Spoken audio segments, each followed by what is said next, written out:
Here is the latest Higher Summits forecast brought to you by our friends at the Mount Washington Observatory. Weather above treeline in the White Mountains is often wildly different than at our trailheads. Before you hike, check the Higher Summits forecast at mountwashington.org. Weather observers working at the nonprofit Mount Washington Observatory write this elevation-based forecast every morning and afternoon.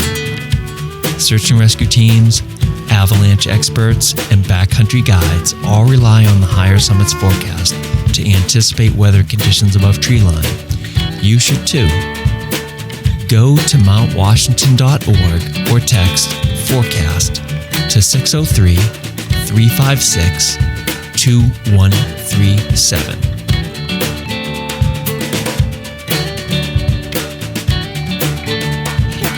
How's it going, everybody? Nick here with your forecast for the weekend of May 17th, 2025. Friday. In and out of the clouds early, trending towards in the clouds with a chance of rain showers.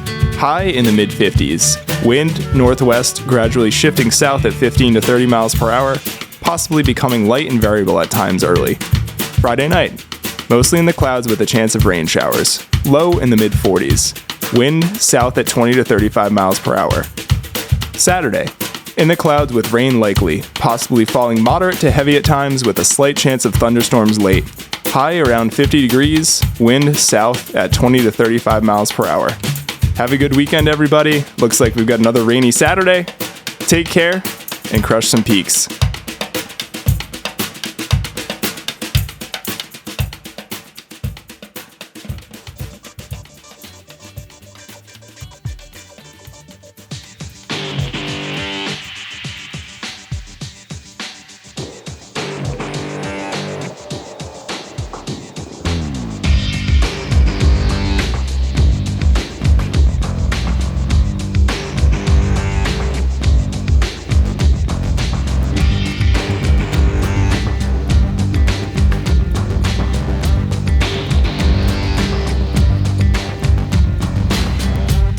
Broadcasting from the Woodpecker Studio in the great Live Free or Die state of New Hampshire.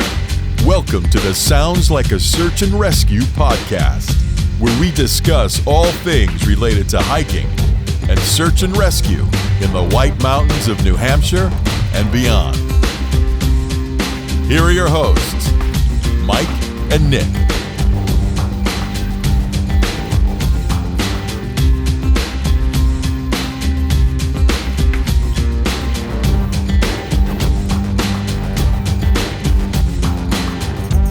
We are live here. So yeah, we call Nick Young Nick because he's... How old are you, Nick? 34. Oh, he's like... Goodness. He's a little, like, not 20 years, but about 20 years from me and Stomp. That's appropriate. It's a generation. Yes. He's a millennial. Yes. You're Gen X. Gen X. I'm Gen X. Gen X rules. You're Gen X. Yeah. You, Xennial.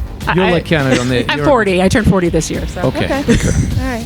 I feel like I'm on the very cusp end of like remembering that the internet didn't exist. So I'm like right there. Oh, yeah. I remember my first computer, the beginning of the internet. So it's kind of cool. CompuServe?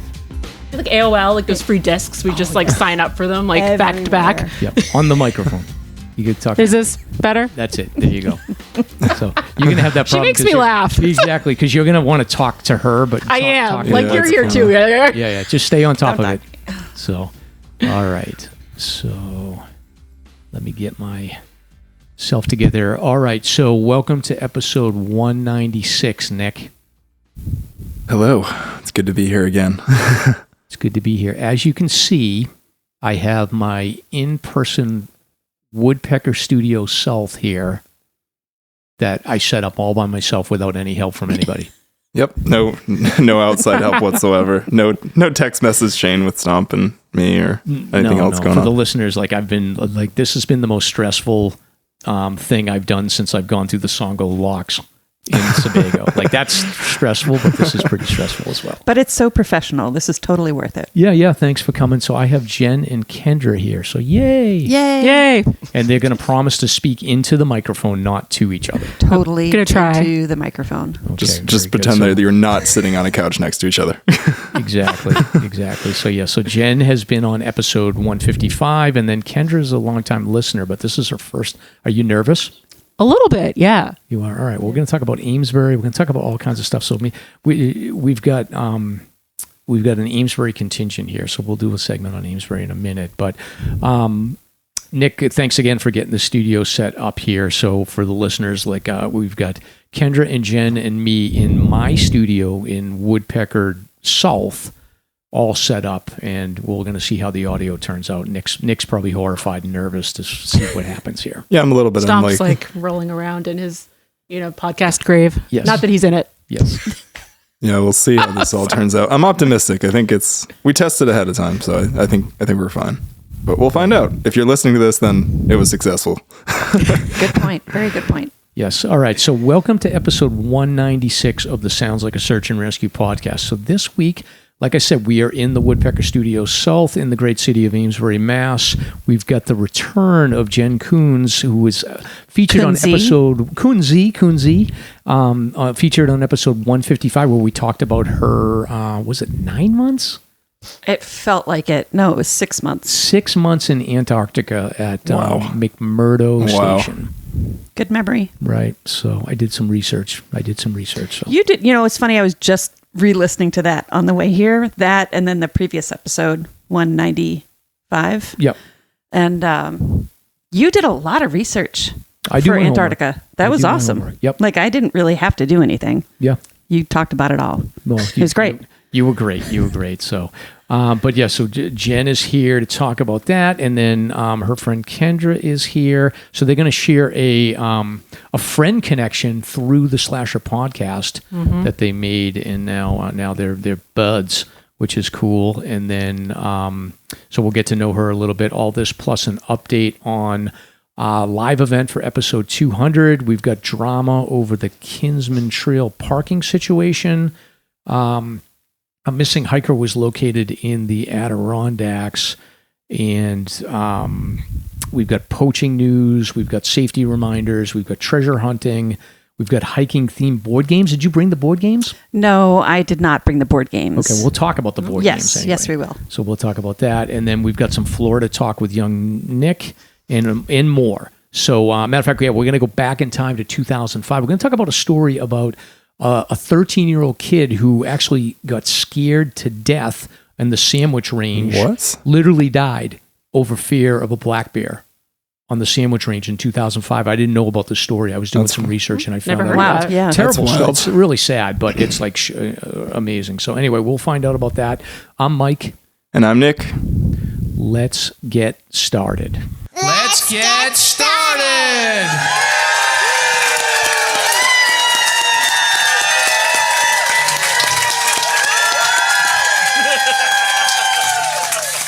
All right, so we are going to drop in with our friend Christina from Wild Raven Endurance, and we'll come back out on the other side. Do you guys know how to do the do-do-do-do? They're very excited. There we go. Hi, I'm Christina from Wild Raven Endurance Coaching. I work with athletes of all levels, from hikers to triathletes, helping you reach your goals with personalized guidance. With years of experience hiking, mountain biking, and trail running across New England, I also have a deep knowledge of the New Hampshire 4,000 footers and the surrounding trails. Whether you're a beginner hiker or a seasoned athlete, I'll guide you towards your goals, reducing injury risk and improving your performance through smart, tailored coaching. Are you looking to transition from hiking to mountain running? I'm here to make that journey easier too. My approach combines strength training, mindfulness, and life balance on and off the trail. Let me help you find more joy in your sport while getting stronger and healthier along the way. Visit www.coaching.christinafolsick.com and start your adventure today.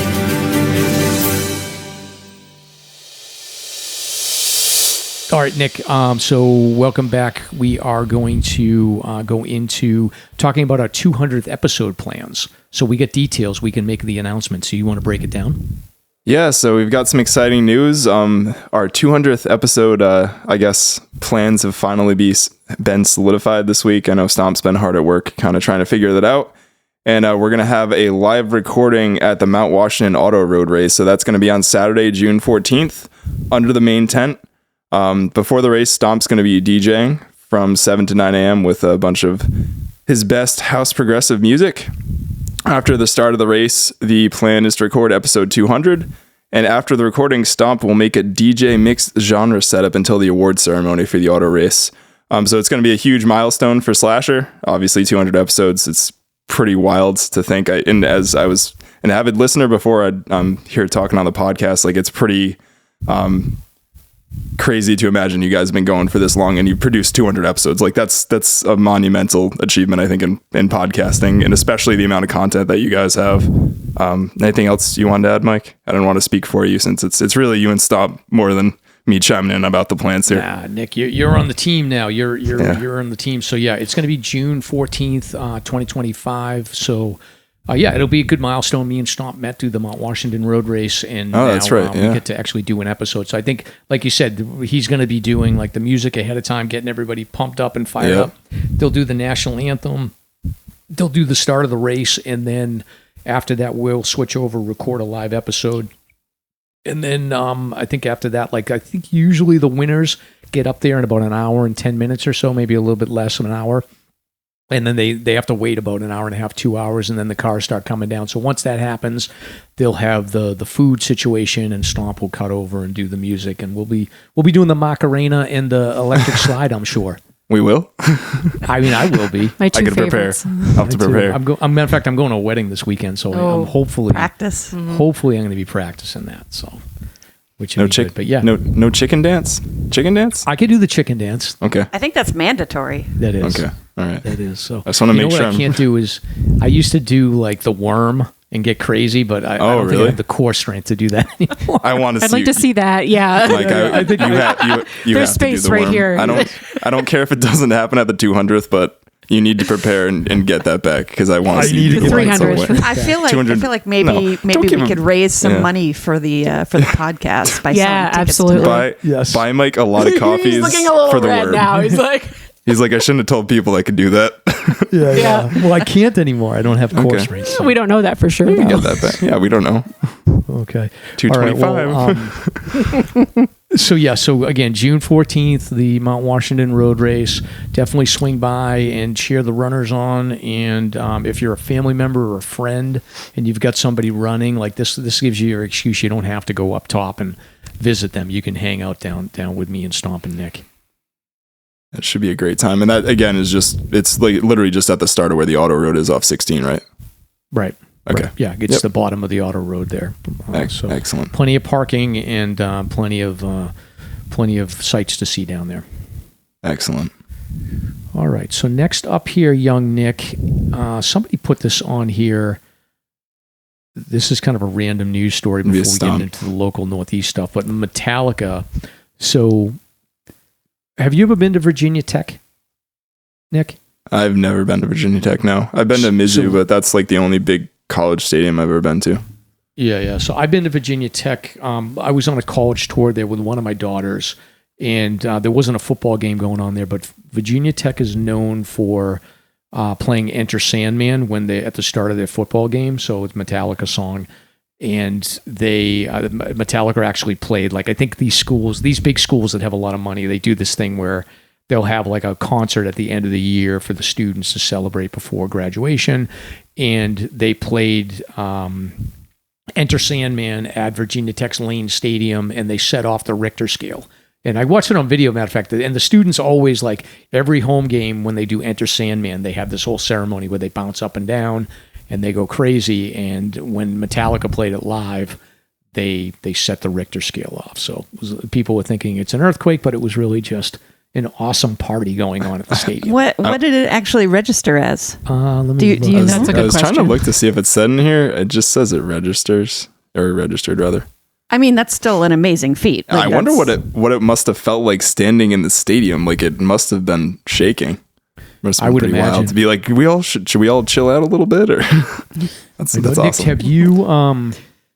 What is the loudest concert experience you've ever experienced? I saw the Smashing Pumpkins at the Providence Performing Arts Center when I was probably like 17 or something, and that was also, I don't think they had many rock artists, or at least since I was paying attention to concerts since then. It was like that's already a place that's made and designed for acoustics and theater, and it was incredibly loud. Like unless you knew the Smashing Pumpkins pretty well, by the time the encore was on, you would not know what song they were playing if you didn't know the drum beat. Like it was that loud. Wow. Yeah. Wow. It was a little bit too loud. Loud concerts for you? That probably would have been Kiss at Madison Square Garden somewhere in the late 80s. How many times have you seen Kiss? Too many. How many? We may have a competition. This is interesting. Yeah, talking. So the guy I dated in high school was a huge Kiss fan, which meant Kiss Army. Yes, patches, yep, posters, Halloween face makeup, like the whole 9 yards. And it would have been mid 80s when they toured around. One of the times they toured around New England, so we saw them at Great Woods. We went down to Maryland. I don't remember that stadium.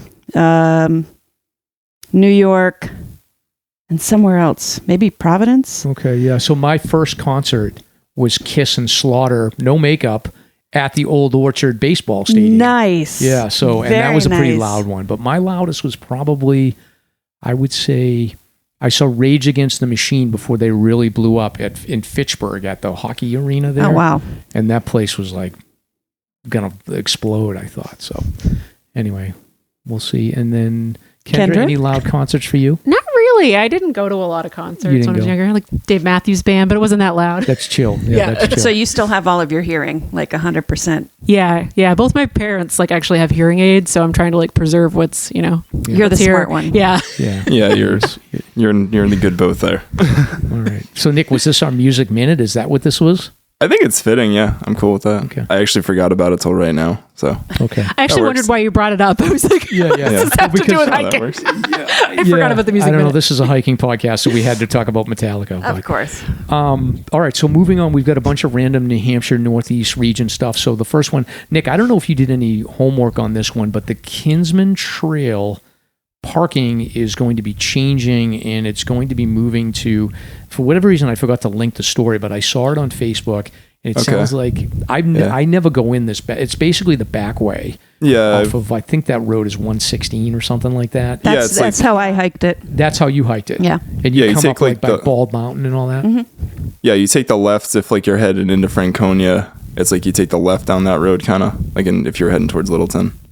I guess that's not very specific. I'm trying to think of a landmark. It's basically the back side. It's on the west side. Yeah. Yeah, the western side of the Kinsmans. Yeah. So I've never gone this way, but apparently there's there was a parking spot. It moved to a new location, and now it's moved back to a local trail club who has now said that I believe they're doing tiered parking so that it's $10 for New Hampshire plates, $20 for anybody else. I think this is an attack specifically on Massachusetts residents. Sounds like from it. my perspective, but it's not going over very well, and I don't even think it's like the whole tiering. I think it's just $10 to park is outrageous. So for what you're getting, I mean, you're going to the Kinsmans. I mean, Kinsmans are okay, but they're not $10. I'll go in I'll go through Lafayette Campground. Thanks. I mean, I loved that hike. I loved that approach. You did. It was gorgeous. Really? I don't know, like deep woods. Like it was just beautiful. It is completely different than the approach from the other side. It's a lot more. I did it 2 winters ago to bag them for winter, and it was it's a very nice approach. I think you pass a couple cascades and a flume, and obviously you have Bald Peak or Bald Mountain on the way there that has fantastic views, and I feel like nobody talks about that mountain a lot. Agreed. Yeah. And then it's just great. I think it's just it's way different than climbing up from Franconia Notch, and especially the Fish and Jimmy Trail or anywhere else, any other way rather, up to the Kinsmans. It's really nice. All right, well, maybe they know what they've got. Yeah. Is it just that trail club just arbitrarily set prices? I didn't read all the details. Okay. Yeah. I think that they basically set the price, and It's like beach I don't prices. know if it's a small parking lot, and maybe they figure like they're going to discourage people from going over there. I mean, there's a lot of different options to get to the Kinsmans. Mm-hmm. Yeah. So I didn't realize you had to pay when I did that in the winter either. So I don't know if you had to pay back then, but oops. Well, that's probably why they charge people, Nick, is because you're There's stealing some people aren't paying. It's a shame drop there. It is. All right. So yeah. So, and just so people, because I got confused on this. So it says Kinsman Trail on a lot of the stuff on social media, but it's actually, when I looked at Gaia, it says Kinsman Mountain Trail. And then, like you said, it goes over Bald Mountain and comes up, basically reconnects right above the Kinsman Pond shelter area. And then. Yep. Yeah, right. There's kind of a look right where that lookout as you're heading up Kinsman Ridge Trail towards North Kinsman. There's like a nice lookout where you can actually see like the cannonballs and across the Franconia Notch and Franconia Ridge. It's like reconnects like right over there. So you're not really, it's probably like 0.1 from North Kinsman Summit or something. You're basically most of the way there. Right. All right. So we'll keep an eye on this one. And apparently like the other thing is that that's kind of funny about this story is they made the announcement. And then everyone got mad, and then they decided to hold like an open forum so that people could yell at them even more. Like that's a huge mistake. Like when you do something that like pisses people off, like you just got to go dark. Yes, you just completely go dark. Don't address it. Don't encourage opinions. Exactly. Like don't have a struggle session if you're not needed. So. But anyway, we'll keep an eye on that one. And then the next story here we have here. And so Nick, this is a follow-up from, we had talked about last week. I don't know if you want to cover this one because this is a kind of a sad story, but you're much more familiar with the Adirondacks than I am. So why don't you kick this one off? Yeah. So I'd say a little spooky since we literally were talking about this, about last episode, but the news article came across, I think a couple days ago, but they found, the body of the missing hiker, Leo DeFore, who disappeared in the Adirondacks around Mount Allen. In basically late last November, early December. So sad case, 22-year-old hiker, sounded like he was pretty experienced. They found him, sounded like just off the Allen Mountain Trail. So he kind of he was in the vicinity really of where he should have been hiking. Not sure exactly what the factors were. They searched for him in the winter, or I should say early winter. They were unsuccessful in finding him since the snowpack was kind of really moving in quickly. So sad case, thinking of his family and his friends, definitely tough time. That's a tough pill to swallow, but I guess the silver lining is that they were able to find him and bring him home, so a little bit of closure for the family. Right, yeah. And Nick, the way you describe this hike this is very similar to our version of Owl's Head. Like there's not a direct trail to this summit. It's you're on trail and then you've got to go off trail for a mile or two to get to the summit. Yeah, the final stretch of it is a bit of a quote unquote bushwhack. I believe there's just a mess of herd paths up there right now. I don't think you're necessarily going to be breaking out your compass. I have read just in forums, I haven't done Allen myself, but that it can be quite difficult to navigate up there, especially if you don't know necessarily where you're going. And it is, it's about an 18, depending which exact route and how efficient you are at getting to the summit. It's around an 18-mile hike and about 3,700 feet of gain. So it's equivalent to almost like Owl's Head out in the Whites with more elevation gain. So it's definitely a long day. It's one of the more formidable hikes. It's one that I'm almost halfway through my high peaks and it's not one I'm particularly looking forward to. I haven't heard a lot of amazing things about it. And there's also sections, I think, of some maybe wet exposed sort of ledge and things like that. So it's notorious for being a hike that sort of throws everything that the Adirondacks have at you in one go. Does it have any views when you get up top? I do not believe so. I think there's views from some places on the trail, but I do not believe there's any amazing views from the summit of Allen. I'd actually have to check on that. Okay. Well, report back when you decide to make that. But condolences to the family. And I got a chance to... This young man had like a TikTok channel, so he was definitely an adventurer. I think he was getting into his hiking. He had some success doing some longer like solo things, and I think he had a level of confidence that you know people get when they do this stuff. But I think solo winter hiking, the problem is that like you just don't have a lot of room for mistakes. I mean, Nick, like that Bonds trip that we took was such a reality check and such a good reminder around like, thank God we went with a group. You know, what a reminder around like how dangerous it is between spruce traps, weather changing so quickly, being far out there, fatigue, you know, you're cramping up. We basically dealt with everything. So I think that when you're a solo hiker and you're newer to it, then you get a little overconfident and you can get extended. I mean, I don't know the details on what happened with this one, but I do think that, the young people solo hiking is not, sometimes it can be a recipe for disaster. Yeah, it's tough. And I mean, that time of year, I mean, you're kind of in that other side of shoulder season. I feel like a lot of people think of shoulder season as in more the spring and stuff, but I mean, you're dealing with a lot of those dangers in November, October, Thanksgiving timeframe, especially as you're getting higher up and that snowpack starts to build up. And to your point, Mike, I did want to just mention, so it sounds like there's great viewpoints below the summit of Allen. So there's definitely views along the hike, but the summit itself is totally wooded. Yeah. All right. Well, condolences to the family. Yeah. We'll keep an eye on this one. If there's any new updates, we'll cover it. So next up here, Stomp pulled this. Stomp is like keeping an eye on the bike situation. Like he's very into like the mountain bike situation in the White Mountains.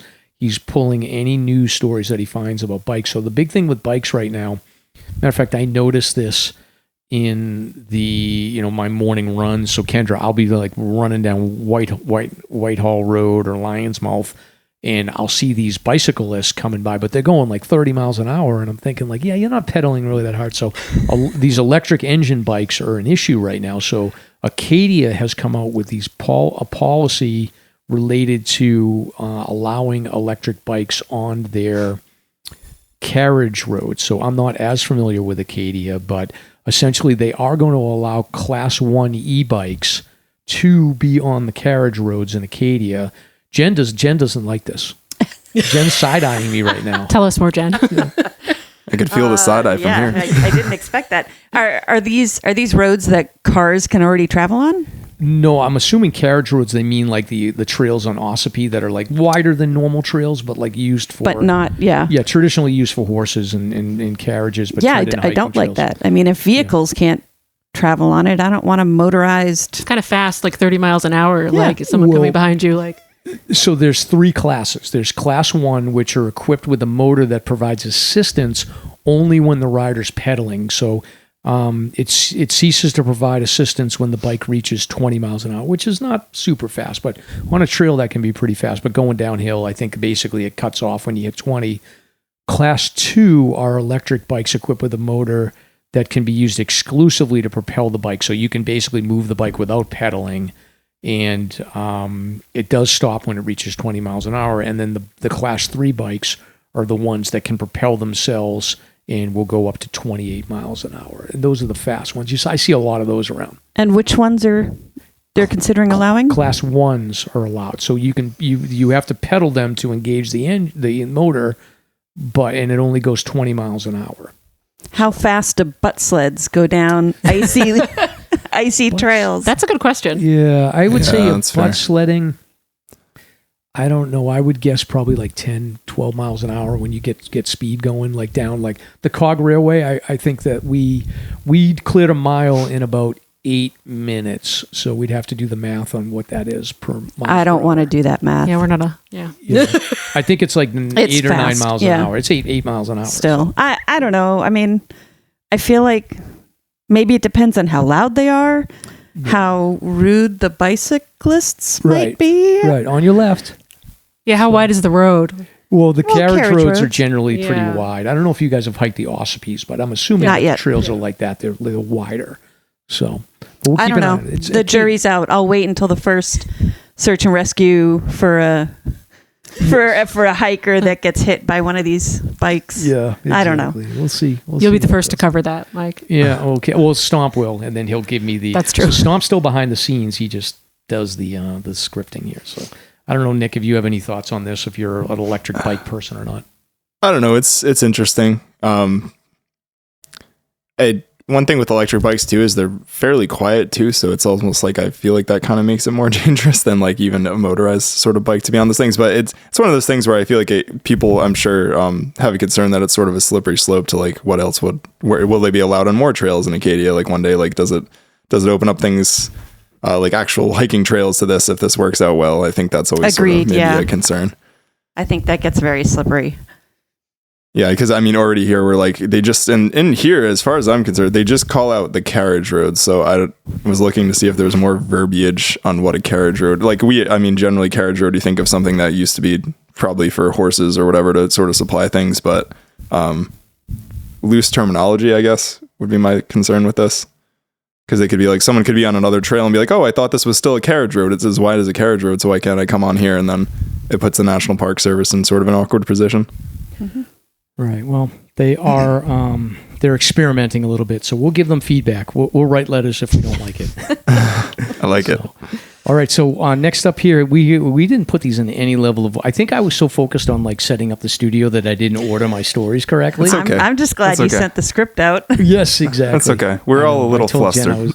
I told Jen, I was like, I'll get it to you on Sunday night, but life happened.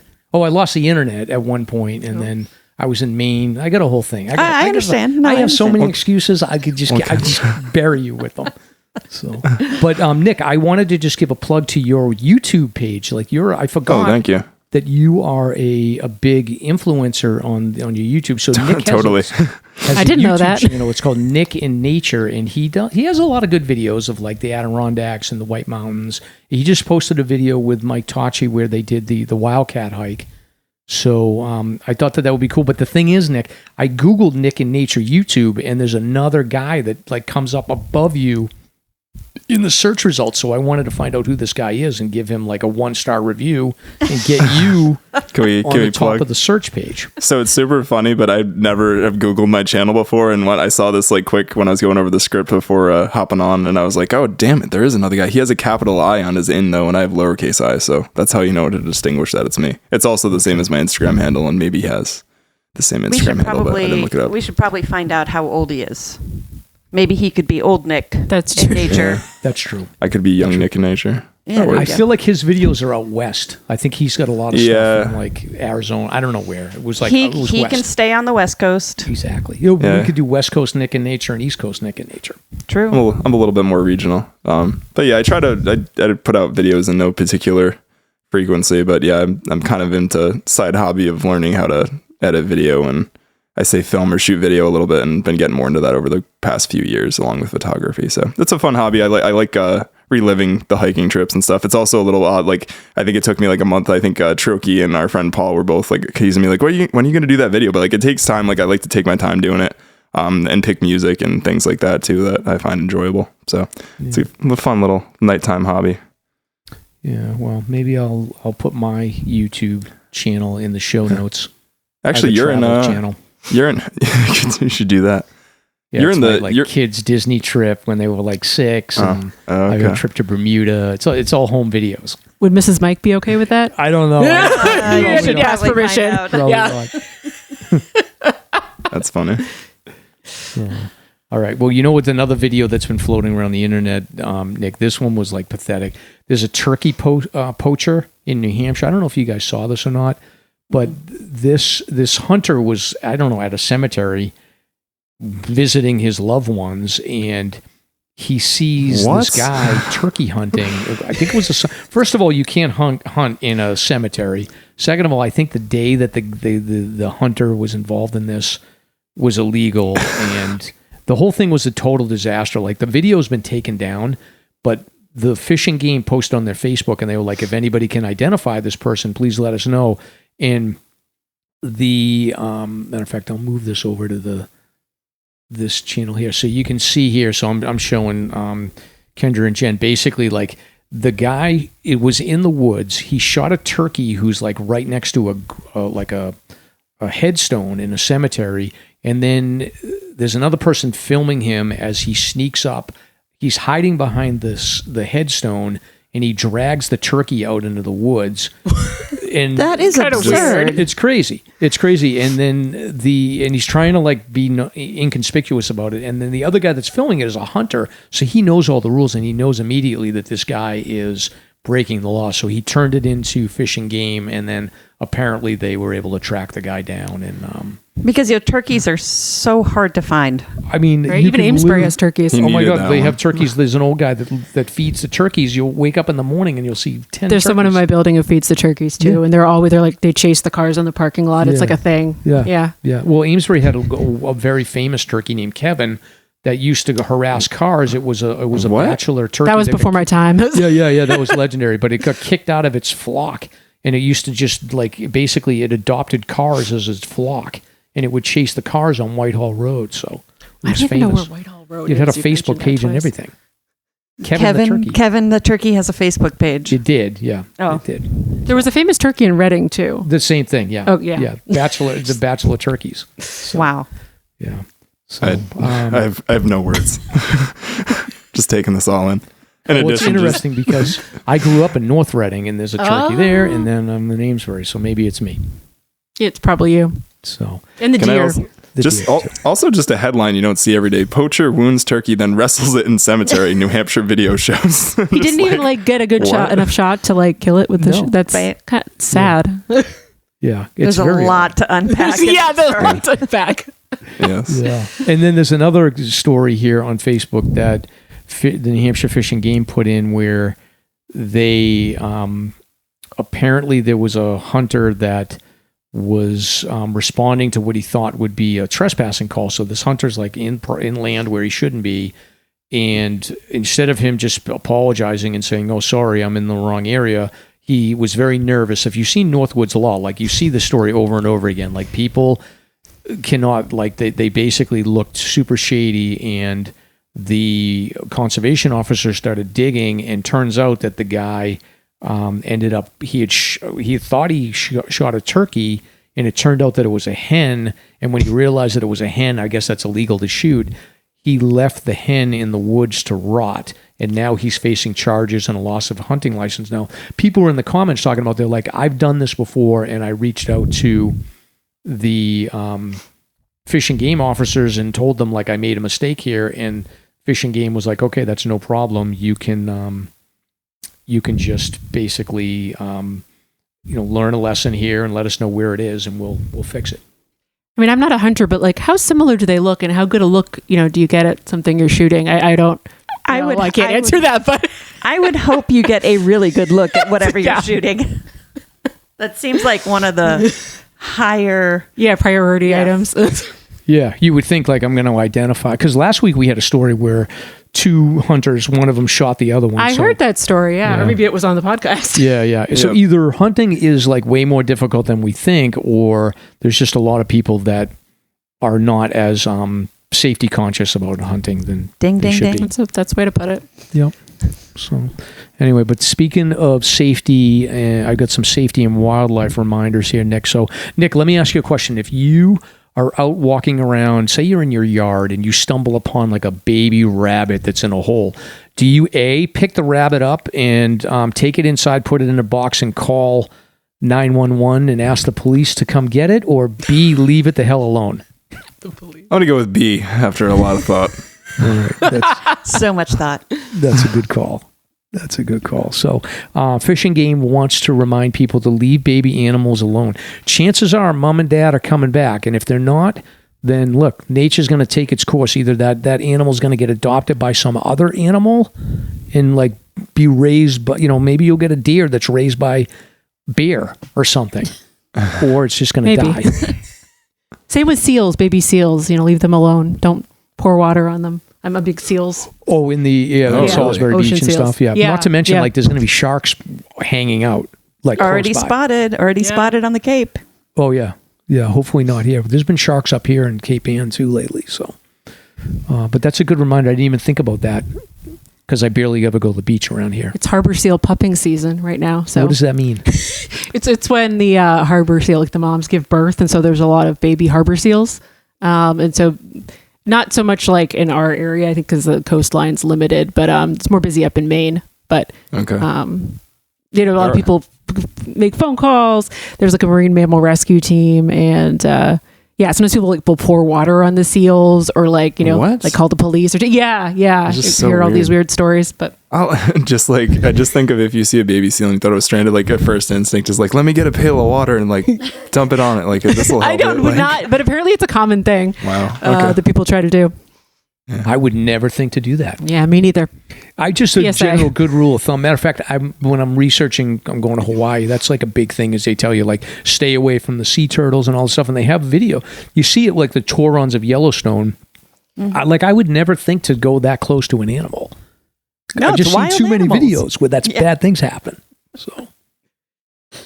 So anyway, leave the baby animals alone. And then with the warm weather coming, a matter of fact, I got a little stand-up paddleboard time on the lake on Sunday, which is why I wasn't doing the script. And I was like, well, Jen can wait. That's a good reason. No, that's a good reason. Right. So as you see, I don't have internet, guys. I swear it went out. yeah. Well, that was That's here. because I'm on the lake. Yes, exactly.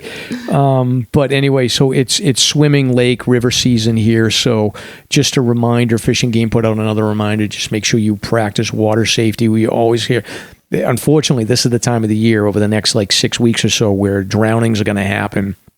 And it's typically, younger people that aren't strong swimmers that aren't practicing safety. So just make sure that you wear your flotation devices. If you're going to be messing around near rivers at this point, things are going to be running hot. Stay out of them. Don't swim in the Merrimack. Don't swim in the Merrimack, especially after rain, because Lowell and Haverhill and Manchester have all dropped their poop in the Merrimack. That's a good point. After the rain, so don't mess with that. So, but yeah, the Merrimack in general is just terrible. And the mouth of the Plum Island is a terrible place to swim, so just stay out of there. But up in New Hampshire too, like you just keep an eye on kids and make sure that if your kids are not confident swimmers or your friends are not confident swimmers, that they don't go out too far. I was going to mention too, I know a lot of times the local weather service will put out warnings for this, but if you are up in the spring and you got one of those 80, 90 degree days up in the whites, that happens, like you might be on Gorham, Berlin or whatever. Do you remember that if you're going to jump in those things or lakes or ponds or whatever, that the water's still freezing cold and it's quite enough to put you into shock if you're not expecting it. So I know a lot of times they'll put out sort of a special warning bulletin like, hey, we know it's like 90 or the feels like might be like 95 outside, but don't go like jumping in your favorite like spring area or the Saco or something like that because the water is still like 40 to 50 degrees or even colder in places. I tested Lake Gardner last week and it was cold. I just put my foot in. I was like, that's enough. Yeah, we have a local lake, like a public beach in Amesbury, and I swim in there a lot actually with my wetsuit, but it also, like in the summertime, it starts to get bacteria because it doesn't move the water doesn't flow that much. I swim in there in the summer. I like it, but I guess you just don't swallow the water. Yeah, exactly.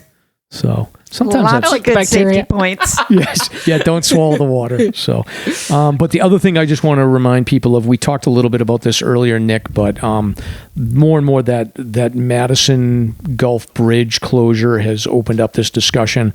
I've seen a lot of AT groups on social media talking about this as well, but I'll put a link in the show notes. But people really, along with the weather reports, you've got to get to know sort of the river gauge readings, and what you want to do is, and I'll put this in the show notes, but there are, I don't even know, there's like 20 of these like gauge locations in New Hampshire. So essentially you can go to this New Hampshire water conditions page and then click on the different rivers that you want to select, and you can just go in. Like the Pemi is a good one, and essentially you can just load up the graph to show the, I can't really see this because my eyes are bad from this distance, but you can load up a graph and it'll show you what the gauge height is for a particular location. And then what you can kind of do is map it out over the course of a year, and you can look to see if, so you can see what the low point is and then get a sense of the, what the safe levels are and when it's running hot. And I can't really see this at all to click on it, but anyway, I'll put this in the show notes. There's a link on the far right that says view 7-day graph. No, if you go down, keep going. Stop. Now just go to the right. Right there. You can't see that, Mike? Yeah, no. See, I have bad eyes. I basically I do too over glasses, but I chose to get, when I got my new contacts, I chose to get better reading, and with my distance, it's not as good. I did that trade-off. Combine, what are they? The bifocals. Yeah, I'm not quite there. I've had glasses since I was 8, but not yet. I used to do that, but no, I just have like the regular ones. But my distance vision is not great. I can see that I can now, tell. but anyway, yeah. So the listeners can't see this, but essentially, you can do 1 year. You can get a sense of what the low points are, and generally, you want to look around. Like, okay, July and August is usually when things are going to be running pretty low, and then at that point, you can sort of figure like, okay, well, if the river's crossable, then it's going to be like at that height. So this right now is I think a gauge or a discharge number of like 200 to 250. So that seems to be a safe number right now. It's running up above like over 1,000. So you know that it's not safe. So, and that's how you want to educate yourself and learn how to read those gauge indicators. I don't know, Nick, if you have anything to add about that.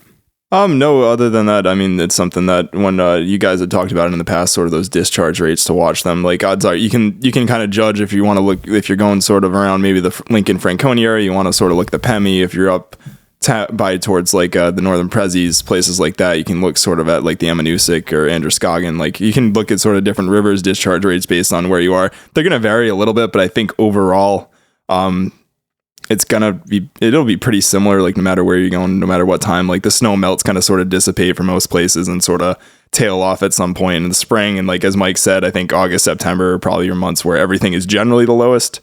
So you can kind of compare versus the lowest, sort of what current conditions are, and kind of judge from there. Right.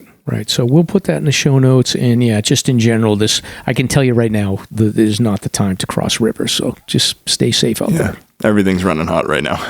Right. All right. So moving on to some national stuff here. So our friend Al, who sends in some good stuff, he sent me a link to an article about a discovery in ancient Rome where archaeologists found 2,000-year-old military sandals, and these actually have built-in traction. So the sandals have built-in, they basically put nails in the sandals. They're kind of flat nails, so I don't know how much traction they gave, but it's good enough. Like, it's better than nothing, I suppose. So it's enough to give a little bit of friction.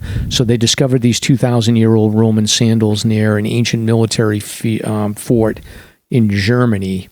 And they said this is a very rare find and provides a unique glimpse into the military equipment used by the famous legionnaires. So wow, that's pretty interesting. So, and basically these look like, you know what they look like is very fancy, strappy high heels, like with the strings on them. I can tell you have girls. Yes, I do. I do have all girls. But then it's got nails just like hammered into it across the entire, I guess, sole of the shoe. So I guess if you flip the nails over, you'd have microspikes. Right. Exactly. It's almost like backwards. Yeah, exactly. So I don't know, like how thick those nails are. Yeah, comfortable. It's a little risky. The open toes, if you were wearing them on, I mean, I'm assuming they're not wearing them on ice. So yeah, I don't think so. Yeah, I was looking to see if it said like what it thought they were actually used for. It used to be like cleats, like, you know, for soccer and stuff they use. Yeah. I'd imagine it had to have been for traction. Yeah. So, cool. All right, I guess this is the real look here. So, yeah, I don't know. Something about Caligula is in there. And, yeah, if you want to check this out and do more research on ancient Roman sandals, go potential nuts. New segment. Yes, but they were thinking about traction back then. Is this a gear review? This is not a gear review. So, matter of fact, under my gear review, I said Jen has something. I do. Okay. Do you want to get into that now? No. Well, let's talk about treasure hunting first. That sounds great. Okay. So, Nick, have you heard about? Have you ever done any treasure hunting? I have not done any formal treasure hunting. No. I know there's certain little New England legend type stuff of different things being buried in, I think, like North Shore of Mass and things like that. But I have not actually. Linwoods, wasn't there a pirate treasure in Linwoods? Yeah, I think that's the one I was thinking of. Yeah. Isn't that like it was like a skull rock or something? Yeah. Yeah. Okay. Yeah, I know that one, but that's about it. I think the only thing I've done with treasures is I watched like maybe the first 5 seasons of Oak Island, and I was convinced they were going to find something, but they never find anything. So no, they get. Well, how many seasons is it? Like, yeah, it's I guess I don't know how many seasons they're I on. don't know. They're on 8 or 9. So, but yeah, so there are a couple of these treasure things. The reason this caught my attention is that there's this new book called Treasure Inside, and it purports to give treasure seekers the opportunity to win millions of dollars. And essentially, the guy that wrote this, his name is John Collins Black, and he hid treasure somewhere in the United States, and it's waiting for you to find it, which is intriguing. And basically, his tagline is, "Our lives are one perpetual treasure hunt. You and I seek. We pour our heart and spirit, tears and sweat, energy and fury."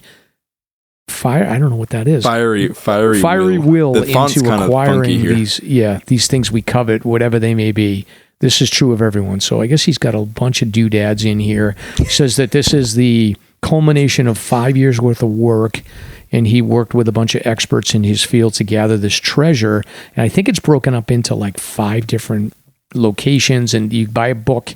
And like the treasure has shipwreck bounty, it has rare Pokemon cards, sports memorabilia, gold, precious metal, rare gems, and other objects of historical significance. So, But you have to buy the book you got to buy the book to find the treasure. Exactly. Pretty sure that's the treasure. Exactly. That's a treasure for him for Do sure. we for sure that there's treasure though? Like, He assures us that there's He assures us. there's like The 5 first boxes. frequently, How the much first is frequently the book? asked question is this treasure hunt actually real? Yeah, I looked up the book, Yes. so I think the book is $44. So not cheap. is it hardcover? I think it's hardcover, yeah. So the and then it purports to have the hints of where you can discover these treasures, but I did a little bit of digging around. I read online, and You did a lot of digging for treasure? I didn't do some digging. I did some internet digging, but the feedback that I'm hearing from the Reddit community that I looked into was that the hints are so vague that it's tough to pin down. So, but That's shocking. But I do feel like maybe I'm going to buy this book because I'll be the one person that just happens to be able to crack the code. I love this website. Like, I know you read this already, but literally, like, the bold font when you first click on it is literally just like, it's the most inspirational quote. "I hid a treasure somewhere in the United States, and it's waiting for you to find it." I don't know. I'm not sure I'd buy any of this. I don't know. I have no doubt, and I mean, we had discussed, what is it, the Fen treasure, Yes. and the group down on the Cape that did their treasure hunt for a couple of years or something. So I have no doubt that there are people who want to put this out for the joy and experience and adventure of others. But again, like you were mentioning, Mike, the clues can be so vague. And unless you're already like wealthy and retired and have all this time and money to go who knows where, I'm not sure it's like the best adventure. I could think of better adventures to go on. Yeah. And I know that there was this Fen. So basically, the original treasure hunt was this Fen treasure, which I think took about 10 years. And Outside Magazine has an article about the guy that found it. I think he kept himself pretty quiet, but eventually he did sit down with Outside Magazine. So the treasure is Forrest Fenn's treasure. And this guy had put out these hints, and I think the writer had said that he'd been pursuing this treasure as well, but there was just like these poems that had clues in it, but like you said, Jen, a lot of it was so vague that it could have been any number of places. And then that leads to, if I recall, with the Fen treasure, there were deaths. There was deaths. Yeah. There was search There was and destruction rescues. of property. I was just about to say that. They said 5 I don't people remember died. any of this. Oh yeah, you gotta go down that rabbit That's hole. crazy. Crazy. So yeah, so it's worth checking out. It's kind of interesting from the perspective of, if somebody does crack it, it's sort of interesting to do the postmortem to understand how they were able to do it. But I suspect that anybody that finds these is basically like, 10 parts luck, 1 part skill.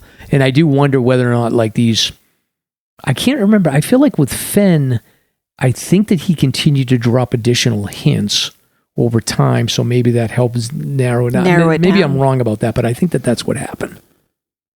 I mean, it would be the smart thing to do if you're placing a treasure for people to find and it takes them years upon years to find it.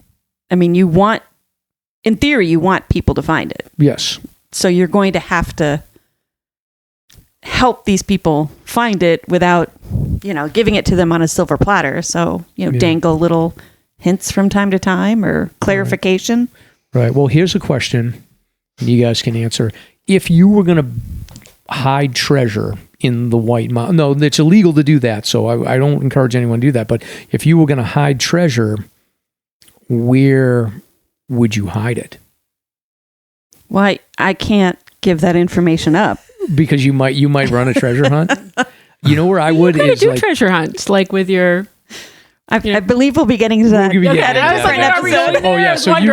get into that, but I will tell you where I would. So for me, it's always been. Do you know that bald? Well, if you're on Bond Mountain, Nick, you probably know what I'm talking about here. If you're on Mount Bond, there's that field that it looks like you can land a helicopter down on top of it. There's like this little meadow from Mount Bond that you can look down upon. And I feel like that would be a good place to hide a treasure because it must be so hard to get to. What direction are you looking in? I would be looking probably, I think, northeast, heading towards, looking towards like Zealand-ish?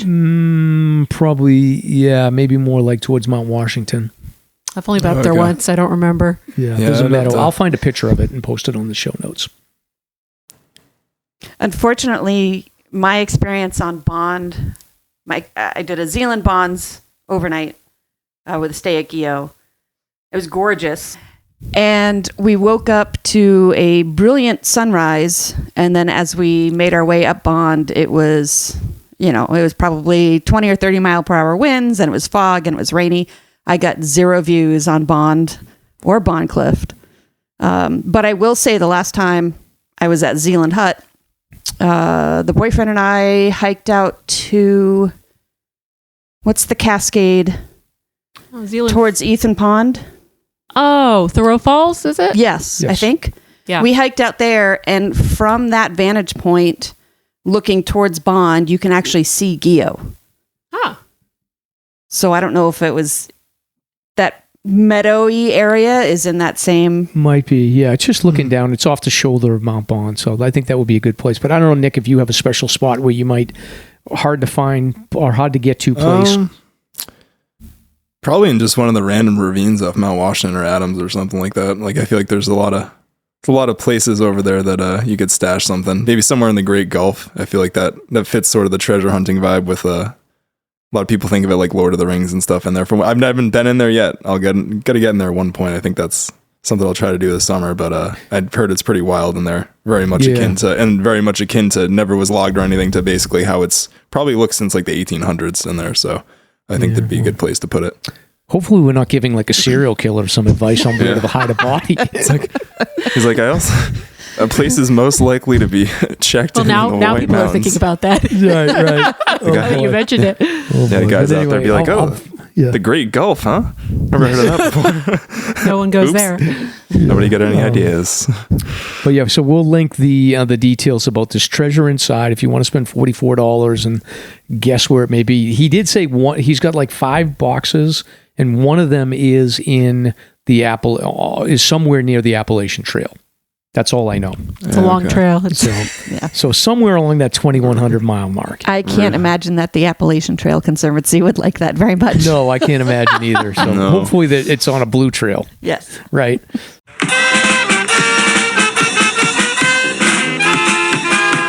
Are you ready for SLASR's Gear Review?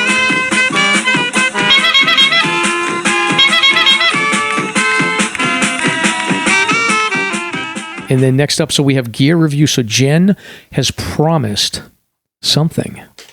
I actually even brought them with me. What do you got? I was wondering what that was. I gotta look at what these are. I thought it was a deck of playing cards. Yeah, we're gonna play some card games later. That'd be fun. I stumbled on. I don't even remember how I stumbled on this. The magic of the internet. They're called stick stashers, and I am a huge fan of trekking poles. I don't care what anybody else says. I remember the big debates in the past episodes. Right. These are, and I haven't installed these yet, so I can't really speak to them, but they're a little magnetic mount. Oh, yes. That you attach to your pack, and then like a little brace. Like it's essentially you can snap the pole into that little brace. I've seen these. So my friend Jake, I haven't think, heard of has these. I think they're amazing, and I hope that they work. I was going to ask you if they work, but they're I don't know yet. Yeah, no, I'm pretty sure Jakester has these, and either Jakester or Steve from the Cape has them, and I'm pretty sure they work well. I What are they love called? the idea. What are they called again, Jen? Stick Stashers. The company Stick is Stashers. Okay. I like this Mr. Potato Head with a mustache on the back. I just wanted to say that. the company is Spuds that's neat. Adventure Gear. Neat. Yeah, I feel like I don't use mine all the time. I definitely use them more in the winter. But I'm always getting annoyed at fiddling around with like the bungee and trying to unwind it, and then I ask someone else to do it because they're behind me instead of taking it off, and then I feel bad. So this seems like a good alternative to that. Yeah. I think it's always a good sign when you're buying like these niche things, because it means you basically run out of like ideas to buy like the regular gear. And when you're getting into this niche-y, like, let me have a magnet to hold my pole, you're in a good spot because you really like run out of stuff to buy. I actually have REI dividends that I don't know what to spend them on, because I feel like for the hiking that I've been doing and probably will be doing for at least the next couple of years, I don't need super specific gear. Like everything that I have works really well and works for me in the conditions. And I'm like, what am I supposed to do? I'm going to go into REI and buy like a whole bunch of trail snacks. Yes. Nothing wrong with that. No, definitely not. I may check those out because I just have like a carabiner, and I use my hiking poles most of the hike, but like, I don't know, something about the last mile or two when it flattens out, I'm kind of like, oh, that's the reward time. I just want hands get tired. Yeah, I get tired of holding them. Yeah, and I'll typically put a carabiner on my shoulder strap and then shorten the poles and then put it on there. But it tends to like move around a little bit, and it's kind of annoying. So maybe I'll check those out. They're promising. I like them. Yeah. Well, I like the idea of them. I'm looking forward to the report. Yeah, I'll get there. To do a follow up once you give these a test run. Right. Yeah, they're cool. Yeah. It is an oddly specific thing that if you weren't a hiker, you'd be like, what a stick stasher? Okay. Yes. Well, that's the thing is you could post a picture of that on like those sites. It's like, what is it? And people would have to guess. That's a good idea. Yeah. That is a good I idea. bet people would come up with something so elaborate that you probably wouldn't think of. Right. And then Jen, you had said that you had sent a picture of some hiking themed board games that you have. So what are these all about? So I have to thank my brother for this. He's a huge game board fan. The whole family is really, but my brother's really taken it a turn with it. And our last game day a couple Saturdays ago, he broke out two different mountaineering games. One is K2, which I'm sure most of us are familiar with. Mm-hmm. Super dangerous mountain. And the other one is called Summit. And one of them is competitive, where you're playing actively against the other players. And then the other one can be cooperative, where you're actually a team of mountaineers trying to reach the summit. Or you can play competitively. And all the good things that happen on a, standard hiking trip up a mountain come into play with weather and gear and oxygen and food and energy. And in fact, in one of the games, because you draw cards at some point, and I think at one of the games, it may have been K2, we actually ran into a summit thief or Sherpa thief who took our gear at like 9,000 feet or something. It was kind of silly. It sounds fun. I like games. Yeah, it does sound fun. It was actually a lot of fun, and it's not very often we get to play cooperative games. Usually we are all doing terrible things to each other to ensure that they don't win. But it was a really nice opportunity to do something on a board game that I enjoy doing in real life, and I don't think my brother or his wife ever would. Nothing against them, but they're not big hikers. But both games were just a lot of fun. And generally, how long does it take you to go through like one session? I think it kind of depends. These were definitely not short games. It probably took us somewhere between a half an hour to an hour. Okay. But really good times. I highly recommend, if you are a board game fan, highly recommend either of those, depending on how competitive you want to be, how much you like your friends. Yeah. I get the sense that you're competitive. Very. Oh, yeah.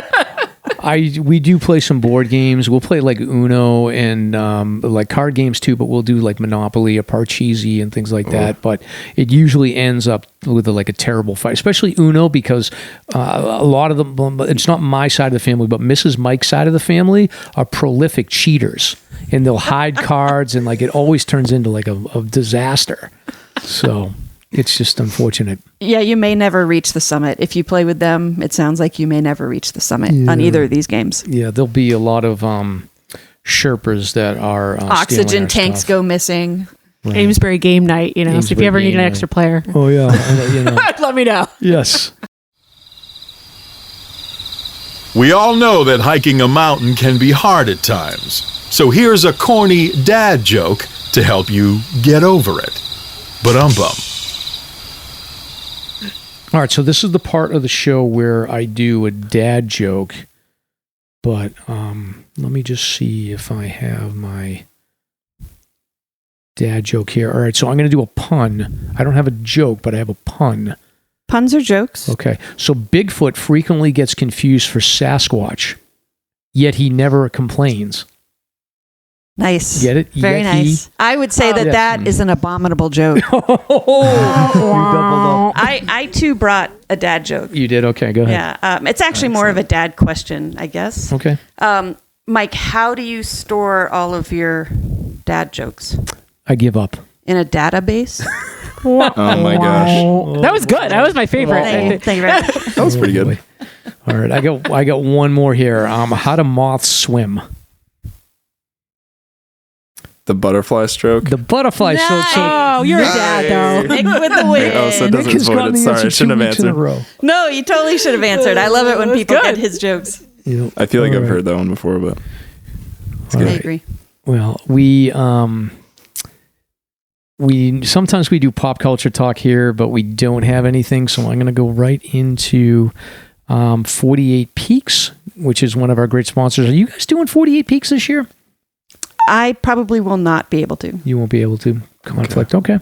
Tendon issue. Oh, okay. Yeah, Oh, it's right. not good. Yikes. Pain is not Yikes. good, and I would like to hike in the future, so I'm trying to be good now. That makes sense. Yeah. That makes sense. Well, use your passion for hiking to help end Alzheimer's. Join 400 plus hikers as they climb New Hampshire's 4,000 footers or create their own challenge to support the mission of the Alzheimer's Association. So the annual hiker celebration will take place Saturday, June 21st at Tuckerman Brewing with raffles, food, and an amazing community. So Jen, you can come to the hiker celebration. I can indeed. Yep, you can do that.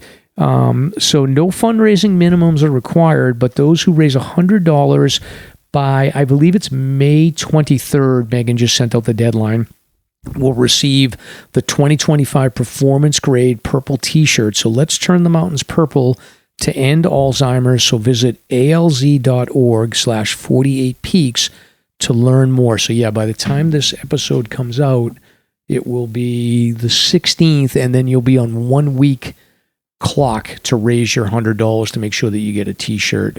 So if you're interested, you can sign up for the SLASR 48 Peaks Alzheimer's team. I'll include the link to join our team in the show notes. I think right now we have 7 people. I know my daughter and her boyfriend need to sign up. And then our plan is to hike Mount Madison. Nobby Hikes is my co-captain. He lost both his parents to Alzheimer's last year. He's got some cockamamie idea of going up Madison, like some weird route, and I'm going to just make him go up Airline. So if you want to go up Airline and down Valley Way, then my team is the one to go to. If I'm there with Nobby, I'll back Nobby for going up a different way. I think he was talking about going up. What is that trail that splits off of Valley Way? It begins with a B. Is it the Brookside? Trail? But Brookside turns into.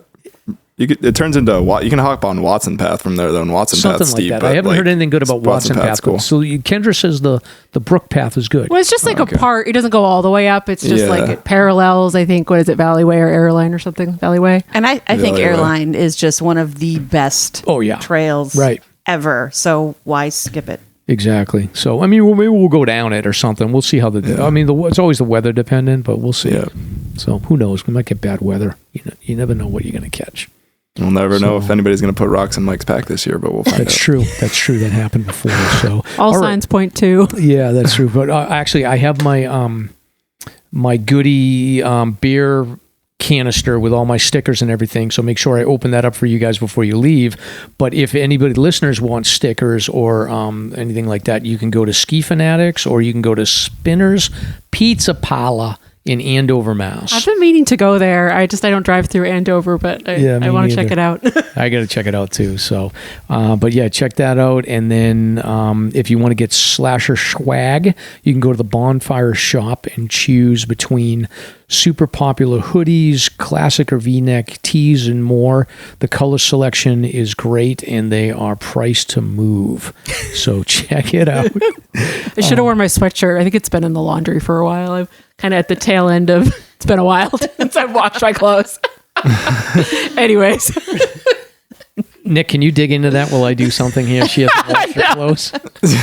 I live in a building and the laundry's in the basement and I'm on the third floor. So I kind of you have to pay for it. So I kind of avoid doing it until I absolutely have to.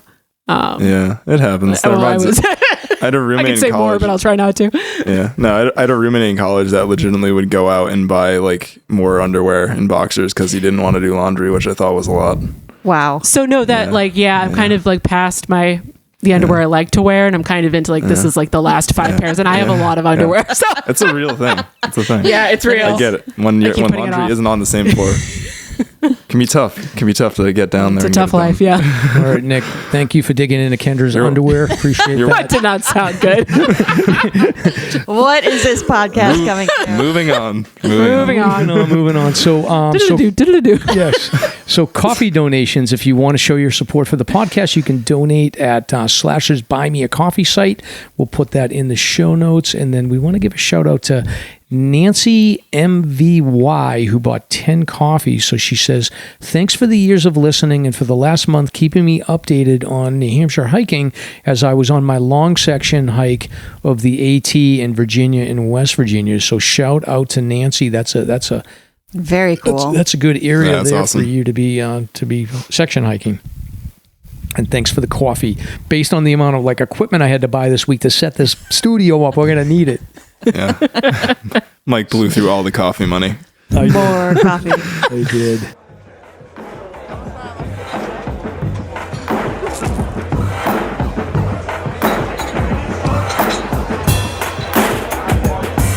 Hey, hold my beer. It's time to find out what Mike and Stomp are drinking on this week's Beer Talk. So, all right, so now's the part of the show where we talk about what beer we are drinking. So, Nick, why don't you start, and then we're gonna go here because Kendra and Jenn brought a whole selection of stuff. So this segment's gonna take a few minutes. All right, this sounds good. So I'm not drinking any beer tonight, but I was drinking beers in Florida for the past several days. So tried some really good stuff by Tampa Bay Brewing Co. If you're down there, I really enjoyed them. Cigar City, which I think is in Maryland, maybe, or one of the southern states, had a couple different IPAs from them. So some good stuff to break up the monotony of what seems to be the Florida, or at least beer scene around Orlando, Florida.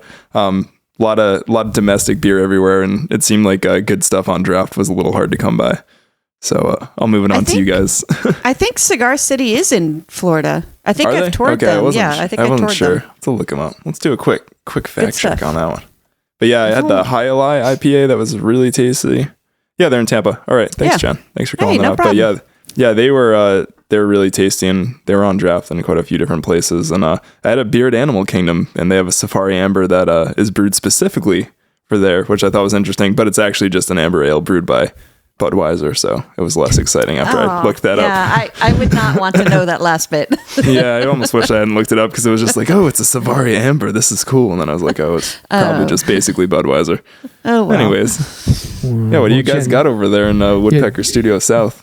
Jen, why don't you break it down and talk about what you brought here, because this is good stuff. This is actually Hermit Thrush's second appearance on this podcast because Nice. I'm a fan. And when they sadly went out of business, we bought a lot of we helped them go out of business. So this is Hermit Thrush out of Vermont. used to exist in Brattleboro. They do nothing but sours, or did nothing but sours. Really super fantastic flavors. And I brought a Brattleboro cider, and then a cassis, and I forget what the other one is. Yeah, I think it's just their basic cider or their basic sour, but really fantastic flavor. Yeah, which I like. Like, I don't stray that far from basic. That's just a philosophy in general. But like for the sours too, I don't do a lot of sours. But this one is a Fadre aged sour ale with, it's just very appley, which I like. It's fantastic. Yeah, which is good. I'm a little loopy over here. What percentage is that? I don't know. Like, I can't even read it. I don't know if it's fun. Does it say? Are sours more alcohol than IPAs in general? I don't know. It's about the same, 5.2%. Yeah, that's not bad. I'm a lightweight. You got a couple more to go through up in the fridge. But yeah, really fantastic. Cool. Love to have an occasion to drink them. Excellent. And what do you got going on there, Kendra? I've got an athletic brewing company, Mexican style copper. So it's called Atletica. It's my first time trying this one, but they're low alcohol, like 0.5%. I'm not a big drinker, and 0.5 is enough for me most of the time. Yep, and I put one or two of those in the fridge, so you gotta try them another time later. Yeah. Which is good. I'm actually trying to cut down myself. So trying to get that summer bod going on, but it's not really working very well. So you can do the worm. I can do the worm. Yeah, I got to work those abs. Yeah. Yes. Time like the present. Your face. Yes. All right. Well, he regrets ever mentioning that. I do. Sometimes I got to keep my mouth shut.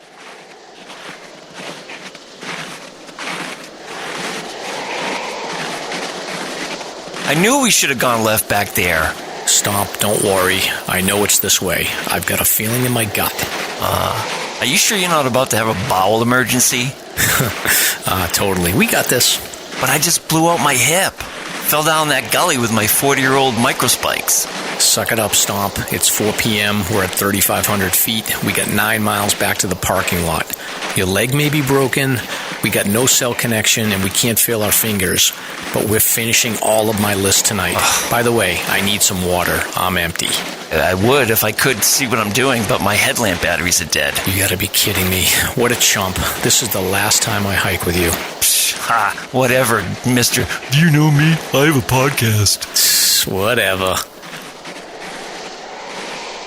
Let's find out what Mike and Stomp have been hiking.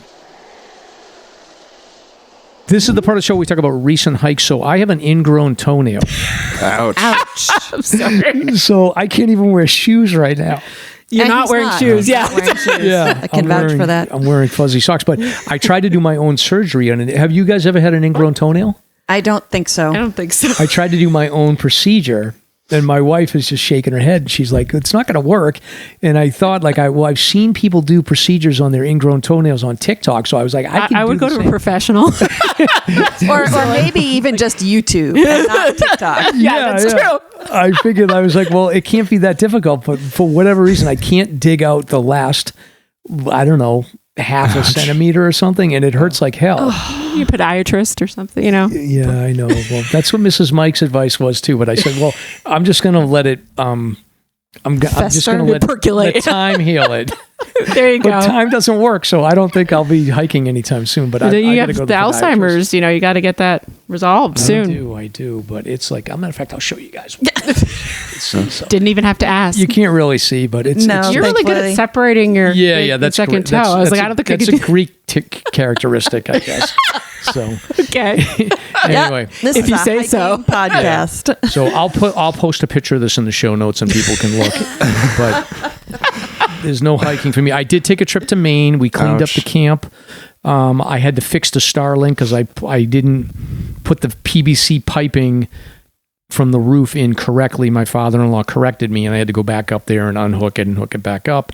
But the Starlink is working well. One thing I've noticed, Nick, is that the Starlink, I think that they put new arrays of satellites up because the speed and the connectivity has been a lot better because we have a lot of trees in our area, and generally they say you need a clear view, but because of the I think the more satellites have been deployed, the connectivity is better, even with the trees in Maine. So I've been pretty happy with that, which is good. So in case you're thinking about Starlink, generally they'll tell you like you can't do it in very tree areas, but it does work well. Yeah, open sky. That's cool. Yeah. So that's it. We had a burst pipe over the winter. Apparently we didn't get my father-in-law didn't get the water out of all the pipes well enough. So he's working on that. But overall, Maine is open. Nice. Cool. Good to know. Which is good. But any recent hikes for either one of you two? Yes, I can't really call it a hike, but my friend Luscious, his trail name, is northbound, currently probably still in Vermont. But he entered Massachusetts Monday, I think, and I met up with him Friday morning. The dates might be screwed up, but I was definitely up in Williamstown Friday morning, and I headed southbound for about half a mile before I ran into him. And we hung out in town, had a fantastic dinner at a Trail House Kitchen, if I remember correctly. And then I dropped him off northbound the next morning, early, 6 a.m. in the pouring rain. Oof. But it was nice to be out. I really have been trying to be good and not do more damage while I'm trying to fix things. And it was really, really nice to be out on the trail. But I recognize that I have not been getting enough cardio. So going uphill is not fun right now. I understand that. Right. And he must be like pretty far ahead on the bubble, right? Yeah, and he wanted to. He's if I remember correctly, he was number 18 for the year. Oh wow, okay. Started in mid-January. Oh geez. Yeah. And for the most part, I mean, I haven't heard any hellacious stories yet, but for the most part, he's absolutely loving it and should be on. He's got a couple of family things in the middle coming up, rather, but he should be celebrating his birthday with his family on the top of Washington coming up. Yeah. Is he Massachusetts? Born, yeah, if I remember correctly, born and raised, but he's currently living in North Carolina with his family. Oh wow. Okay. Well, if he's up in the area when we have you back on, you bring him. Yeah, definitely. We'll see how it goes. But did he get a sense? Did he give you a sense on like how the early periods were in January, February down in the? He definitely ran into snow in Georgia. Yeah. Was talking about he ended up with an unseasonably warm period through the Smoky Mountains. And that might be all that I really remember. Yeah. Was he an experienced hiker, or did he just pick it up out of nowhere? No, I mean, he's done a lot of travel. He's done a lot of hiking. He's spent a lot of times. I mean, he grew up in New England. He's got some New Hampshire, mountains under his belt and all. But I don't know his storied past, but he and I did meet because of geocaching. Oh, nice. Awesome. Cool. So very good. And then, Kendra, have you been up to anything recently? Nothing super exciting. I haven't been doing any big hikes or going up to the Whites, but I did go up Fog Hill, which is in the Lakes area. I was up there for this birding trip, for this birding class I'm taking. That it was canceled because of the rain, but it's like a couple miles up and down. I think near Meredith area. So I'm trying to do the southern New Hampshire Red Line, that guide. It's one of the hikes in there. Okay. Oh, cool. And then what do they teach you in birding class? It's basically about identifying birds. It's a really cool class. It's through UNH. It's online, and then you can sign up for these birding trips. And it's really cool. So I'm kind of learning how to identify different birds, by look and by song. Now is a good time, but like the trees are filling in, so it's like obviously more difficult. You can't really see the birds when the leaves are there as well. But is the plan to get into like bird photography a little bit more? I do a little photography just for fun for me, not like professionally, but yeah, I kind of got into it. I've had a lot of ankle sprains. I've had my own bouts with tendonitis, so I kind of got into the birding. So I was looking for something to do that like wouldn't involve much walking. So that's actually how I got into it, and I found out that I liked it. So yeah, but it's a nice little hike.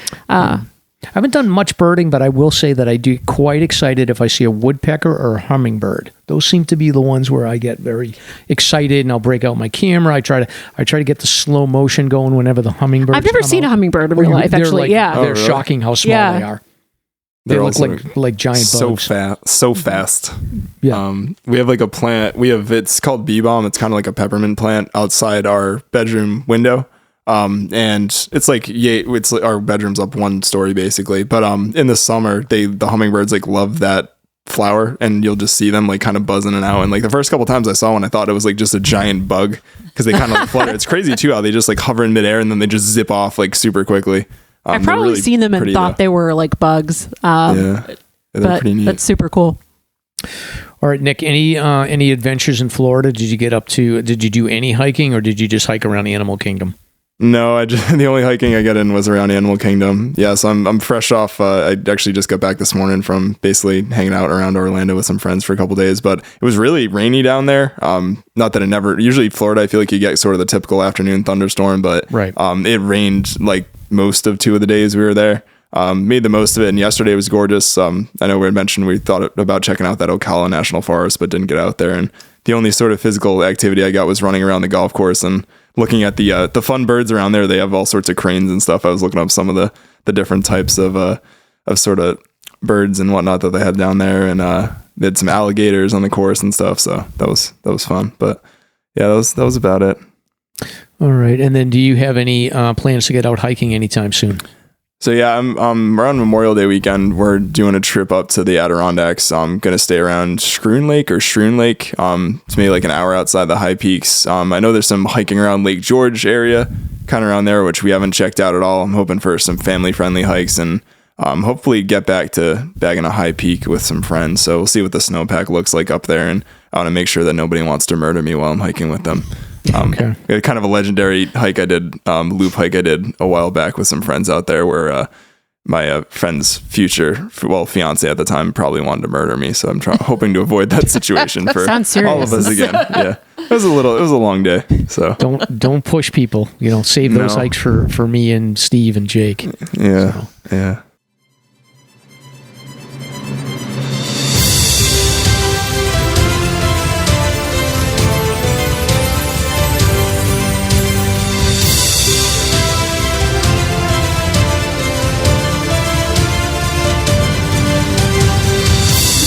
It's time for SLASR's Guest of the Week. Very cool, very cool.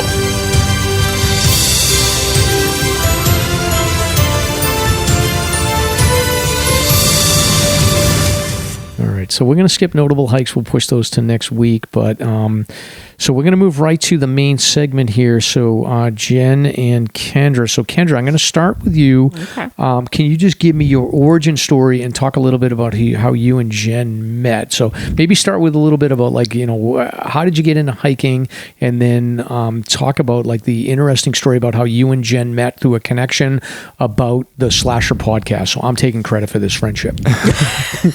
Well, the sticker really, the sticker I think was what started it. So hard to say. I got into hiking maybe about 10 years ago. I used to spend a lot of time outside when I was like a kid. I was an only child, and we lived in the marsh, and we went to school in another town. And you couldn't I didn't have any friends within walking distance. So right. I kind of spent a fair amount of time outside. And then when I was a bit older, it kind of sounds silly, but I read Into Thin Air, and I was like, well, I can't climb Mount Everest physically, but maybe I can climb in the Whites. And so I kind of started tracking my hikes roughly, writing down the month in 2014. And then it was 2018 or 19, I decided I want to learn how to winter hike because I don't really do a winter sport. I ski on and off with friends, but I'm not a good skier. And I've had a lot of injuries. So I took a course through AMC and met some friends there. And they were like, we're going to do our 48. And I was like, oh yeah, because I had done certain peaks, been in Washington 10 times or, Pierce 10 times. And I was like, I guess I could work on that, and got into it. And so we met. I don't really remember why I was doing that in Zealand. I'm looking at you like you're going to tell me, because we didn't plan this together. No. Was it a solo hike on Zealand? It was a solo hike. I was going So I'm trying to think. I have a horrible memory too, so I usually rely on if I'm hiking with other people like them to say what I did. But we didn't actually do most of the hike together. No. I'm looking at you to tell you I did not prepare for this at all. I did. Maybe one of the details was the cheaper hut price. Oh yeah, I think there had been a sale, one of those $99 hut stays. Yep. At AMC. And that's kind of how I got into that. So anyways, I had planned to go up to Zealand, which I had done before. I don't honestly, was it in the fall that we? Yeah. August, September? Yeah. For a while, I entertained the idea of doing a grid. I've done the 48 and the 52. I haven't done all the 48 in winter. But I'd wanted to go up to Zealand in the fall for a long time. So I planned this trip where I came in the main way on Zealand Road, went up to Zealand. I was thinking about maybe going over to Gio or something like that, but I wasn't moving that fast. And I think I ran into you and your man. Was it on the way back from Zealand around a Z Cliff? Yes. Yeah. Oh, Yeah. Love that. One of my favorite spots. Oh, it's gorgeous. Yeah. Yeah, we had just finished huffing and puffing that short mile up from the hut, and we're taking in the view, or rather getting my lungs to work again. And I think we thought, or I think we were apologizing that we were in your way or in your view, but you weren't. But yes, I remember. Yeah. And we left to come back down before you did. Yes, and you caught up to us on the trail, and I have a very delightful SLASR sticker. You do. On my water bottle hanging from my pack. And I think I made a comment about it. Heck yeah. Yeah. There, that's the one. I actually lost my water bottle with the SLASR sticker somewhere in Moab. It fell off a cliff, and I spent an hour trying to find it as a side story, but I never did. I'll open up the Goody beer canister for you. So. Yeah, no, I needed to put a new SLASR sticker on it, but yeah, I was I love that podcast, and you made some comment. It was funny, I think my man actually made the comment. Yes. You had actually been on the podcast, and I was okay, this is a celebrity right here. I need to talk more. I didn't have to ask, hey, do you know me? I was on a podcast. It's I know exactly what podcast you're talking about. It's my favorite podcast, which it is. I'm not going to lie. Awesome. Anyways. Cool. But yeah, we ended up chatting about anything and everything, pretty much coming back down to the hut for dinner because we were all staying there. With a group of, was it a group of high school kids? Yes. So yeah, we found out that it was us, I think it was just really the three of us and all 30 middle school or high schoolers? Oh, that's the nightmare. That's the nightmare scenario. So much drama. That's a lot of people in that hut. It may have been us three and maybe 2 or 3 other adults, because I remember talking with the other adults about how, I don't know, Diana was talking to Jared and Jared was talking to Jessica, and all of these little whisper, the there kind were of loud whispers. And it was thunderous. Oh, so it was boys and girls? Oh yeah, it was combined. That's usually you get the Boy Scout troop, and they're pretty chill. But if you've got the boys and girls, it then was one of those schools. What are they called? Montessori. Yes, maybe. Maybe that's it. Yeah. All right. Well, that's good. And then you remain so even after this experience, you remain friends. Yeah, you actually wrote your contact info, because I think I still have it somewhere on one of those AMC feedback cards or something like that. And maybe we friended each other on social media. I think so. Yeah. We've been meeting, we don't live close together. I think we both work full time, but we've been meaning to get together and do a hike together. And then we met at the Full Conditions. Right. Thing. Yeah. So there you go. So see, Nick, we're making friends. You are. Lifelong friendships here. That's Absolutely. awesome. Which is good stuff here. So now, Kendra, when I have you here, I wanted to do a little segment about Amesbury. Yeah, so we're absolutely. in Amesbury, Mass. So the studio is in Amesbury, Mass. And I feel like Amesbury is a bit of it's a bit of a disaster as far as a town goes, but it's also a bit of a hidden gem. Tell me more. It's a tale of two cities. I did see you speaking at that town meeting. You did, before I ever. And I was that's Mike from the podcast. I was fired up. Yeah, I was fired up because. Sidewalk. So I don't get political, and I generally don't get involved in politics. But they wanted to take Main Street, Main Street is the main street, and they wanted to make it a one-way street. And I was like, I looked at the accident reports, and they were going to basically push everybody. I did a data analysis on it, and they were going to push everyone onto this like Route 110. And it was just at the time when my daughter got her license, and it's much safer for her to go down Main Street to go to Newburyport where she works than it is to go onto the main two-lane road where you're going like 45, 50 miles an hour. And it was like a couple of like, this is the richest part of town. So I was like, the rich people are influencing the local politicians. I like when you said that because yeah. And then like as I was talking, I got thrown off because this mom, she started yelling at me as I was talking, and I was like, oh my God, she's yelling at me. And I'm like, it's fine to yell at people online, but like when you're actually in person and I'm getting yelled at by a mom and she's like, you're going to kill my daughter. And I was like, oh. It was standing room only. There were a lot of people there. You actually you seemed like you were a little nervous or something. I was a little nervous, yeah.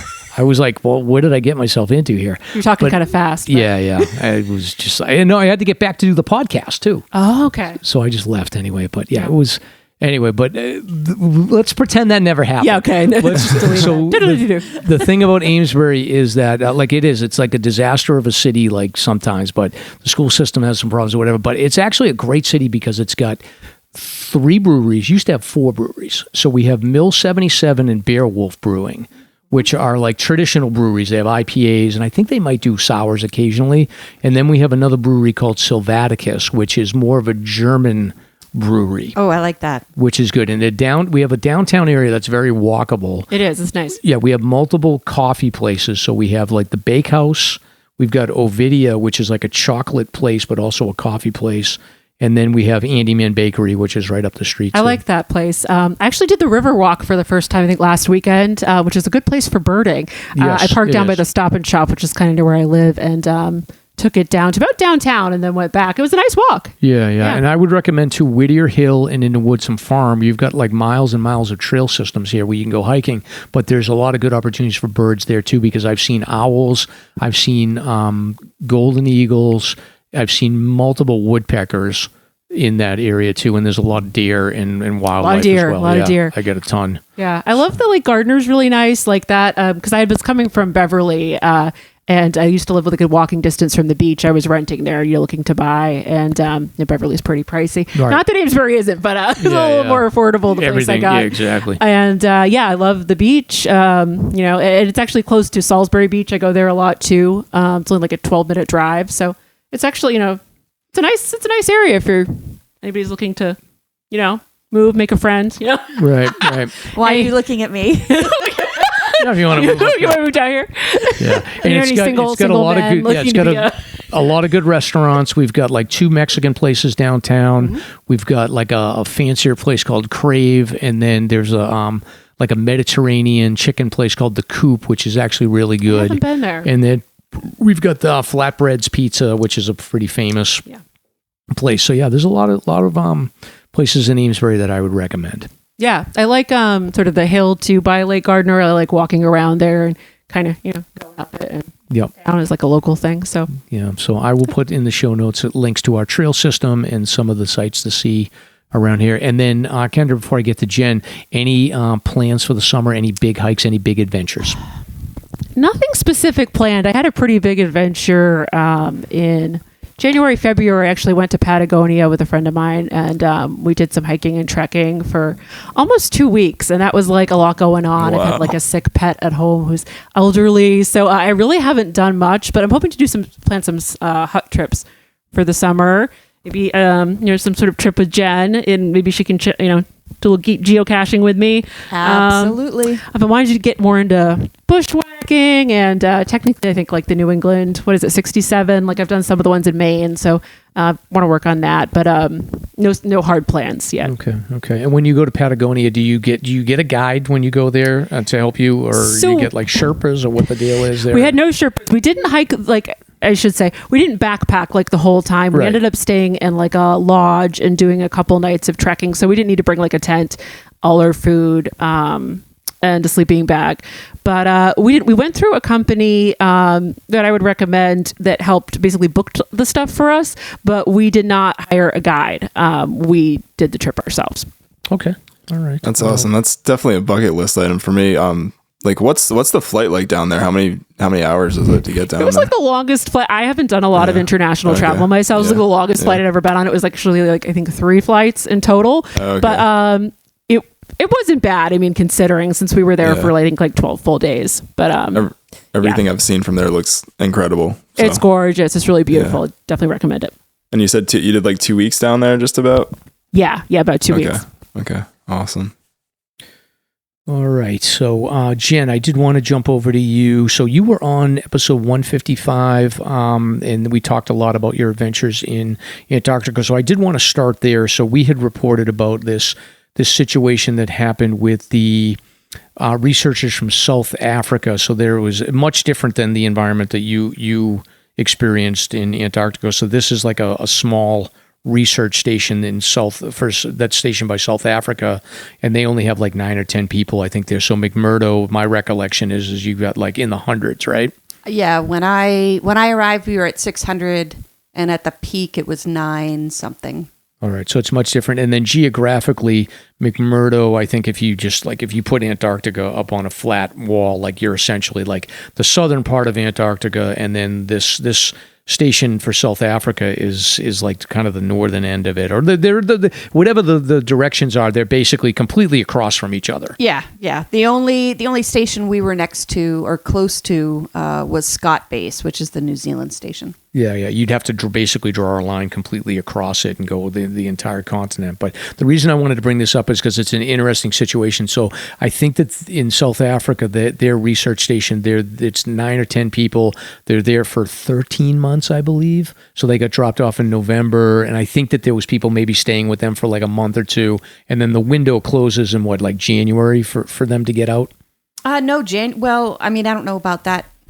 I'm going to assume it's pretty much similar to where McMurdo is, but I mean that's the summer months. So I know for us, the last flight went out like May, and then it's the winter months and the travel is sketchy. But I mean, I don't know. I'm assuming that's pretty similar for where the South African station is. Right. So, but this is the nightmare scenario. So the reason why it made the news is because one of the people that was working in the South Africa research base had been reported to be either violent or had assaulted one of the members of the research crew. So you've got like one person that's unpredictable and having possibly like some kind of a mental situation, and you've only got like 10 people there, and you're really limited where I think the return option for them is not until like November or December. So it's a scary situation. Now, McMurdo, you've got like a more of an infrastructure, and I'm assuming more of a sort of a law enforcement situation where you can deal with an event like this. But with 10 people, like it's a nightmare scenario. Yeah, definitely. Thankfully, I didn't hear of anything that was even remotely close to that level of seriousness during my stay down there. That doesn't mean something didn't happen, but also really the community kind of bands together, and if something isn't cool, then you're going to hear about it. Like if you are the uncool person, I don't know, like a roommate or a coworker might say something to you, or your boss or HR might get involved. And there is, if I recall correctly, there is a U.S. Marshal that is stationed.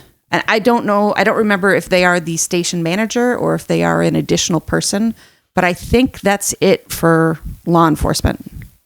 Yeah. Well, I guess I did try to do a follow-up on this to try to see if there'd been any changes. Last I heard, I think everybody's kind of settled in, and it doesn't seem like there's any follow-up, but it has to be disconcerting for people to start off the period of work in that environment.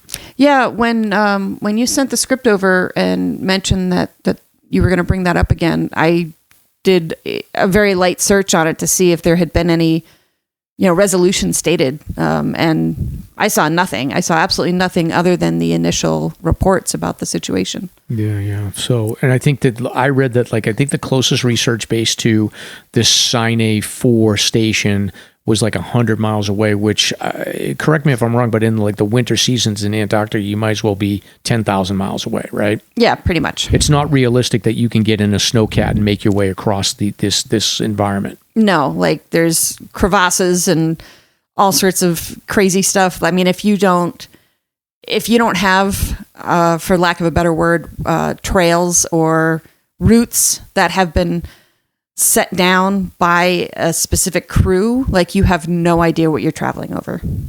Yeah. And the, I guess they did say that there was a possibility that they might be able to get like an icebreaker out there a little early if they needed to, but not likely until at least like the early fall at the earliest. And the expense of doing that is probably pretty significant. So they're there until December. Yeah, I'm really hoping everybody got along or ended up getting along or some kind of resolution was found. Yeah, it's a nightmare scenario for sure. But now, have you kept in touch with anybody you worked with? I have, actually. My friend Jake was up here. He was one of the cooks. He was doing some traveling in New England. I went out and met him at Treehouse in Charlton. And I keep in touch with a couple other people over social media. And it's great to see there are a lot of people who either returned back to do some more work, some more ridiculous, grueling work.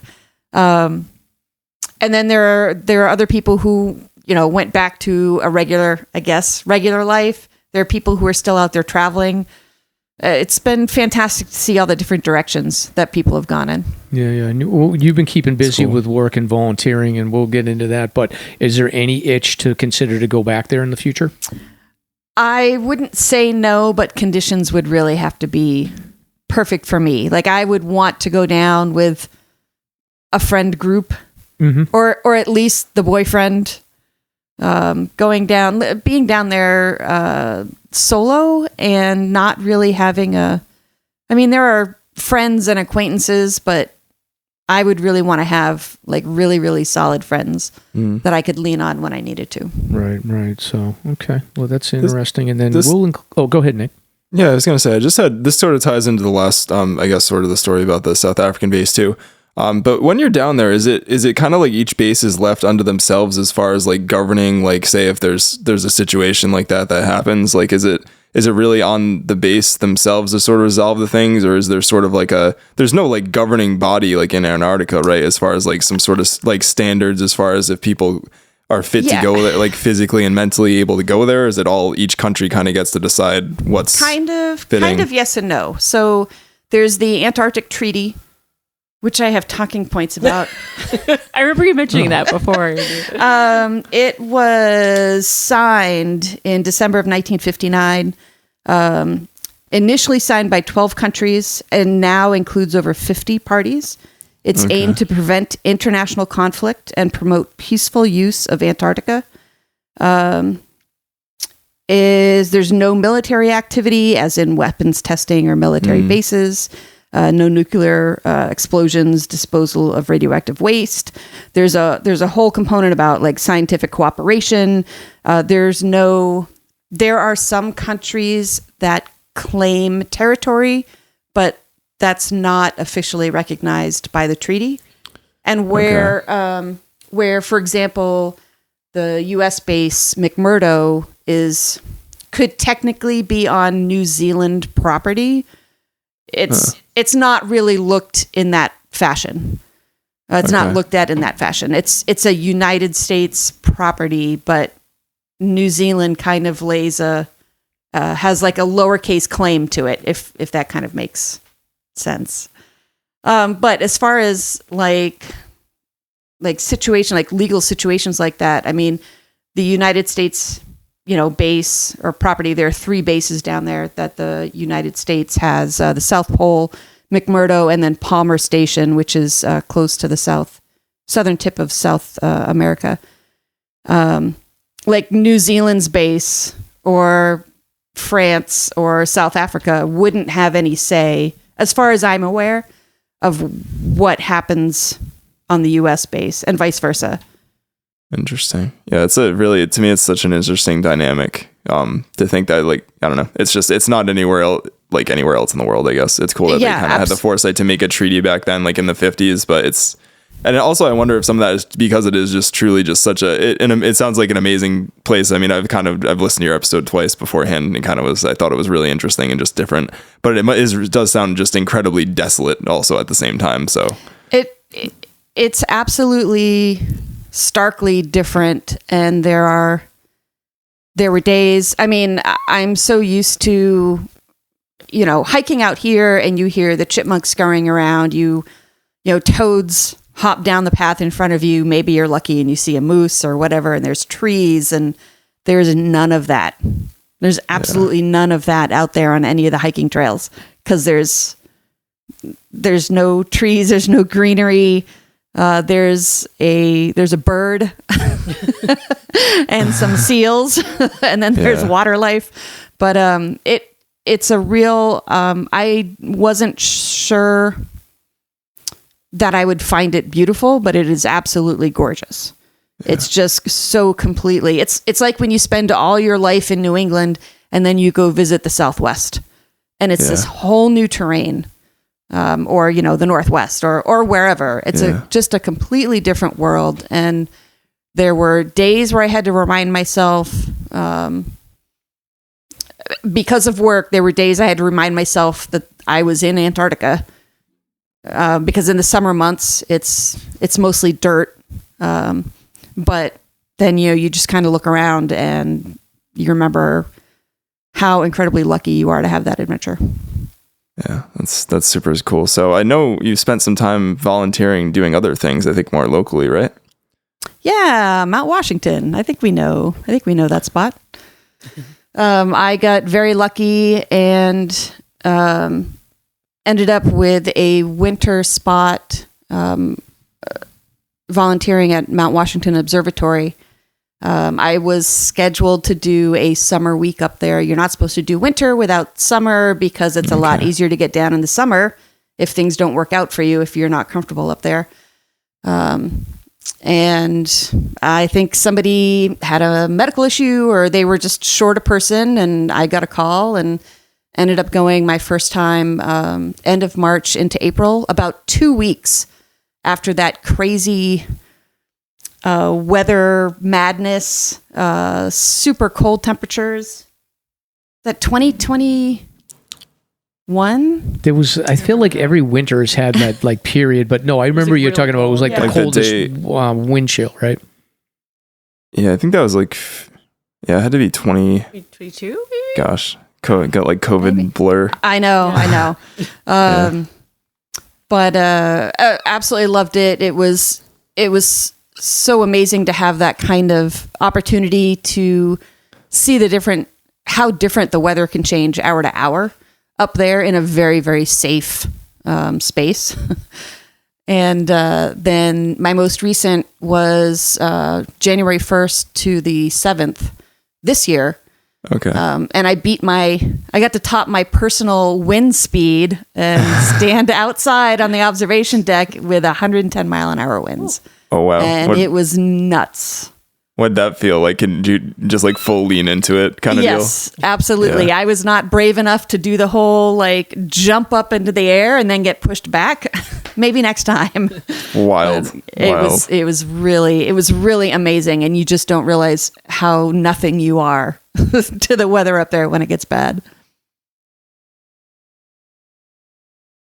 So when you were volunteering up there, what do they kind of have you? What were you doing? Like just kind of part of the staff, or? Yeah, so there's usually 2 volunteers. You can, you're going to work with the other person. Usually get introduced to them before your stay. It's pretty much just really boring general housekeeping, cleaning. We don't have to take care of Nimbus, but Nimbus does like a lot of attention and cat toys and whatnot. But generally he deals with himself. Cooking, sometimes inventory, like taking care of inventory, putting together shopping lists for the next shift change that's coming up.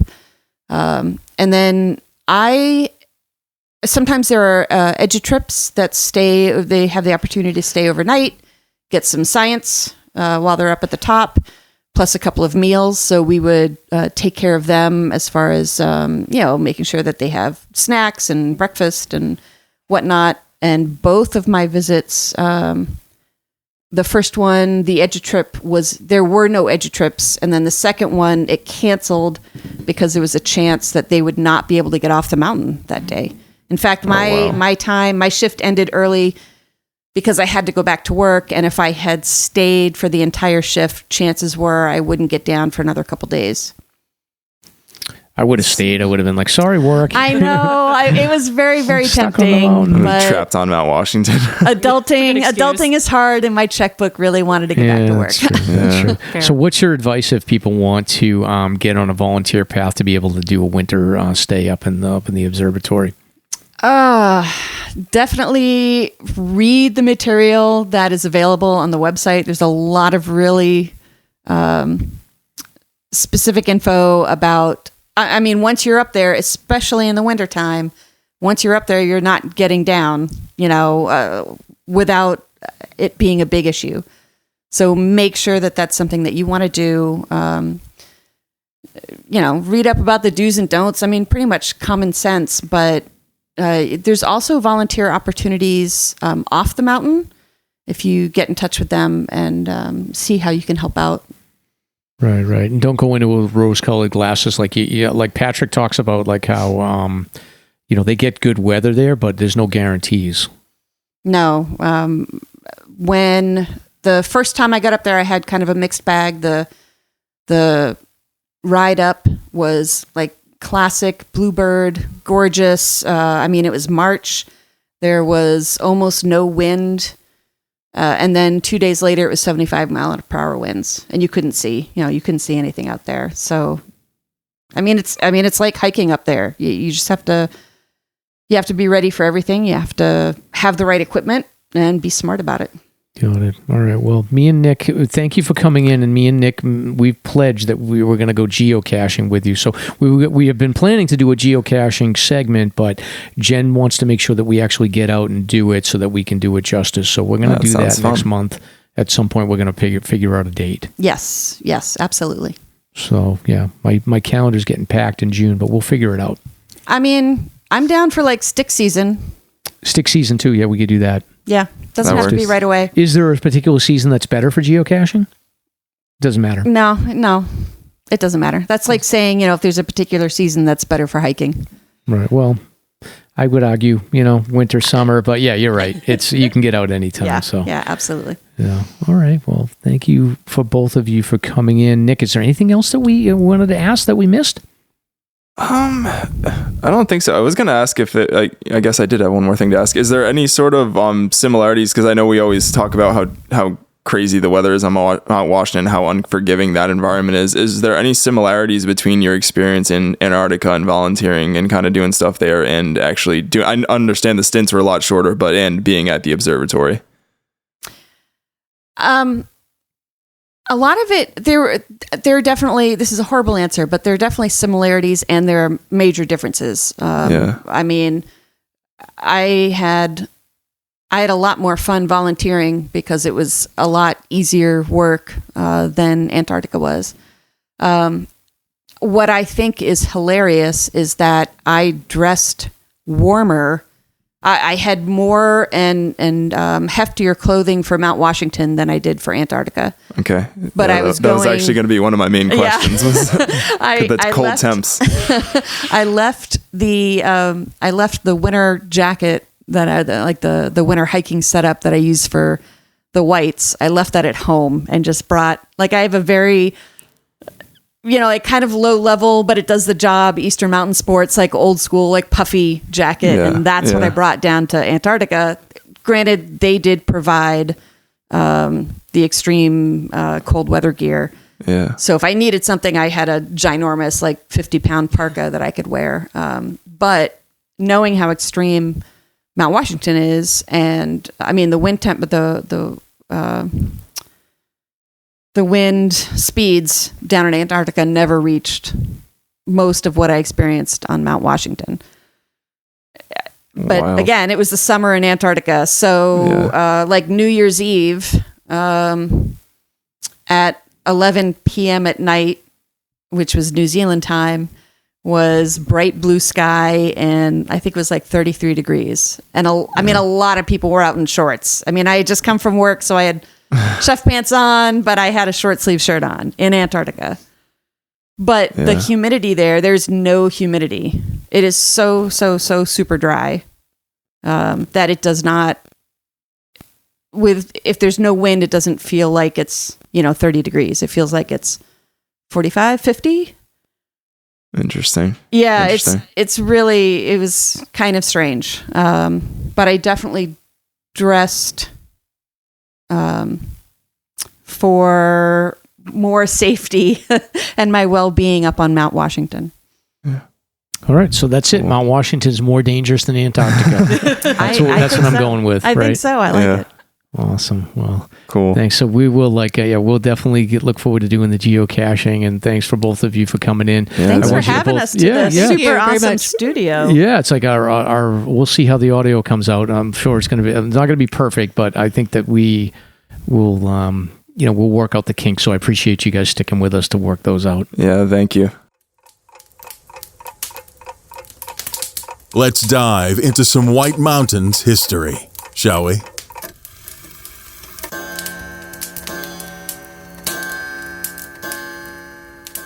I did want to go through one other segment here. So as you guys know, I'm a bit of a history nerd.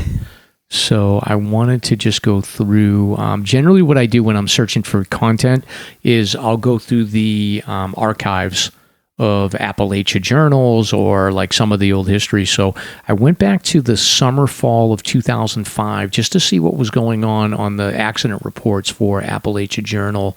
So I found two stories that I thought were, three actually. One of them is just a brief story about a father and son that were, Nick, you had talked about this earlier, like the Great Gulf. So they basically had camped down by Spalding Pond, which is this little pond that's below the Great Gulf head wall. And the father had experienced, I guess it had been a rainy day, so the father had actually experienced, he's 59 years old. He experienced hypothermia, so he called 911. Some of the folks that worked at the observatory actually hiked down there in the evening and checked him out. They determined that he had been able to get out of his wet clothes. Him and his son got into a tent, and he was okay, so they were able to hike out. But it's just a good reminder that, like, hypothermia, if you're up in the Mount Washington area, it can certainly be a factor even in July, so it's a good reminder. And then the two cases that I wanted to cover here is, first of all, in 2005, on July 14th, there was and I want to remind people, because this is the time of the year where groups of hikers, you'll get like one or two chaperones and you'll get like a group of 7 or 8 kids. If you're out there on the trails, I kind of keep an eye on these groups a little bit. And the thing you want to look out for is that these groups do tend to, like, the chaperones they may be athletic, but they may not be the most like hiking savvy. And you've got to be careful about this, because what ends up happening is that people split up and they get in trouble. So on July 14th, 2004, it's a group of 9 teenagers from a high school wrestling camp, so probably pretty good athletes. They decided they were going to hike Mount Osceola at 9:30 a.m., and the party quickly split up again. That's been mistake number one, into small groups, and they never really regrouped throughout the entire hike. And there was 2 hikers that were, I guess, 18 and 15, that they went missing, and they were notified. The Forest Service was notified of them going missing at the I guess later on in the day, and they apparently that triggered a search. The teenagers left the trail about a mile from the start, and they striked out to the left of the field in an effort to bushwhack to what they thought was the summit of Mount Osceola. So again, we see this all the time. Like I talk about the Michael Miller case, where the gentleman that went missing in 1983 on Franconia, I think that he was heading towards the Agonies, thinking that, all right, he's gonna get to Mount Lafayette. He's gonna get there first. Yeah. Right. Yeah. So these kids thought that they were going to be smart and they were going to get there first, and then what they found was that the forest was very dense, and they got themselves in trouble. So they had to, I guess they said they kind of dared each other to keep going. And, I was a high school wrestler, and we were knuckleheads, but we were physically fit, and we would have no fear. So, that it's one of these things that get you in trouble. So what they ended up heading out to was this bread tray ridge, and they thought that they were hitting the summit. They dealt with this extremely dense area, and they just kept going. So they ended up having to stay out over the night. By that point, like, rescuers were really getting nervous. They had no idea where these two had gone. So that triggered an all-out rescue attempt. So they had, I guess, if I look at the numbers here, they had searched the area by the Kangamangas Highway, Greeley Pond, Tripoli Road, and East Pond, and essentially, like, they just had to brute force this thing. So they had 5 or 6 different parties that were searching the circumference of the area. They had another party that was starting to go up the drainage. And by the afternoon, they really got nervous, so they engaged with New England Canine Search and Rescue, Upper Valley Wilderness, Waterville Valley Fire and Police, helicopters from National Guard and New Hampshire State Police. So this whole thing involved over 60 volunteers, 28 fish and game officers, and 14 canine teams. Because it went on for 2 days. Wow. So, and they had no idea. Search. Yeah, they had no idea where these kids went. So ultimately, they were able to locate them around 9:00 at night the next day. So I think they were out 2 full days essentially. What happened? So the 2 teenagers clearly knew nothing about this forest area. They decided to bushwhack. They were unaware of where they were. I guess once they reached this knob area and discovered they were not on the summit, they realized that they, were in trouble. So they built a shelter for the night, and then, the second night they started to build another shelter, and luckily they were located. They had to go up every single drainage in the area with 22 different 2-man teams or 2-woman teams, and eventually they found it. But yeah, this was a big search. So it's just a good lesson that if you're going with a group, if you're a chaperone, everybody sticks together, no questions asked. That was interesting. Go ahead. Oh, no, I was going to say, it's interesting to hear that they thought they were close to the top and said they weren't even a third of the way up elevation-wise, too. Right. Which is just kind of figures. Yeah. And just shows that perspective, I think, too. I mean, obviously, it seems like they didn't know the area, but it can be really tough to tell what might lead you somewhere and what might not in the whites, I think, especially. Definitely. Yeah. Yeah. And sorry not to cut you off, Kendra. Yeah. or Jen. Yeah, that's okay. Yeah. And then this next one was, again, these are all in the Appalachia accident for summer, fall 2005. So they usually go back and look like a year or so before. But this story is a sad story. So a young camper dies during a hike on the Sandwich Range. So a 13-year-old from Dorchester, Mass. Died during a traverse. I had never heard this story, and I feel like this would be a story that would be more well known. Yeah. So, I think. Yeah, so it was a summer camp, 13-year-old from Dorchester, Mass. Hiking in the Sandwich Mountain Range, and he was part of a group of 6 campers and 2 counselors from Mount Hale, which is in center Sandwich, and they set out for a 6.5-mile hike.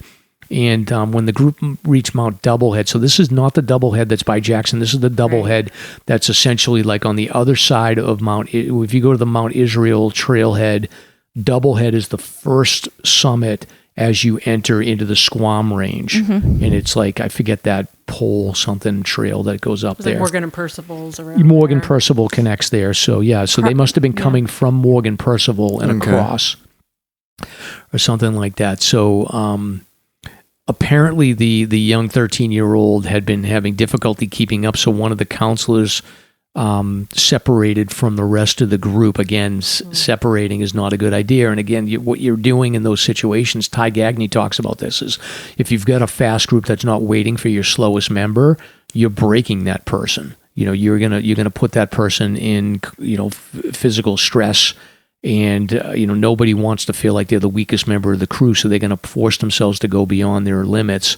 So you just need to be aware of who you're with and frequent stops and checking on people, but that just didn't happen here. So the counselor decided to stay with the young man. I'm guessing the young man probably felt like, oh man, I'm the weak link here. And, things got worse from this point. So around 4:30 or so, Fish and Game received a call from the camp reporting that the group had split up. there was concern that one of the hiking groups had encountered a bear. So the black bear had been up in that area. So the larger group of 5 campers and one counselor emerged from the woods at Sandwich Notch Road, which is where the trailhead is. And they expected the other 2 hikers, but they didn't show up. So according to the counselor with the 13-year-old who was still in the woods, the pair saw a black bear on the trail. They became alarmed and they ran in the opposite direction of the bear. So now you have somebody who's probably already in distress because they physically stretched themselves. Now they're seeing a black bear. They're probably not used to that. They're probably really terrified at this point. And then at this point, unfortunately, the boy lost a sneaker. Jeez. So they're in a situation. They have no sneaker. The pair subsequently went back in an attempt to retrieve the sneaker, and the counselor was in contact with camp staff by cell phone during the encounter with the bear, and he did report that the young man was quite scared and did not want to continue the hike. They contacted the police department, contacted the counselor by phone and requested to talk to the boy. The sergeant who spoke with him had assessed that the young man was suffering from respiratory distress, so there sounds like a breathing issue there as well. I wonder if he had like asthma and it wasn't diagnosed. Right. Yeah, maybe. Yeah. Right. So, yeah, scary story. So additional counselors from Camp Hill were directed to the Mount Doublehead Trailhead and responded with Fish and Game to render assistance. The boy was about a half mile from the trailhead. So now this section of the trail is pretty steep. Like if they were coming down Doublehead, it's a very steep drop, and I don't know exactly what the time of the year is, but I remember the last time I was there, like it was slick with a lot of leaves and things like that. So, I mean, it's not an easy area to get down. Yeah. So he's about a half mile from the trailhead. Rescue professionals reached the young man's location. They determined that the boy was not breathing and had no pulse, conducted CPR, and attempted to revive him without success. Eventually, they were able to litter evacuate the young man off the road. So, yeah, it's a really terrible story. Young kid passed. And the comments in the Appalachia Journal are that the accident report, what was available to the writer, had all clinical details blacked out because of recent privacy legislation, so it didn't give a coherent version of the events. Speculation in the press in the days following the tragedy focused on the effects of the boy's fear of the bear. Black bear sightings in and around the White Mountains are very common, so it seemed prudent for the counselor and other trip leaders to become familiar with bear behavior and habitat.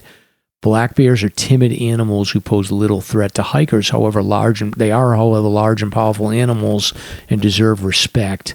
So it's unclear whether or not fear of the bear had been the issue here. It sounds like there's a lot of possibilities that happen. I do go back to this like breaking off and not being able to keep up with the other hikers, and then if he did have respiratory issues, clearly he was past his limit, and physically, mentally, having the black bear chasing him, realizing that he's in the woods, probably kid's terrified. So it's probably a combination of things. But terrible story. I'd never heard of it. Awful. I mean, I'm surprised I've never heard of it. Seriously. Yeah. What year was this? This was in 2004, 2005. I wasn't really following this stuff, but still in the news, like I would have thought. Yeah. Yeah.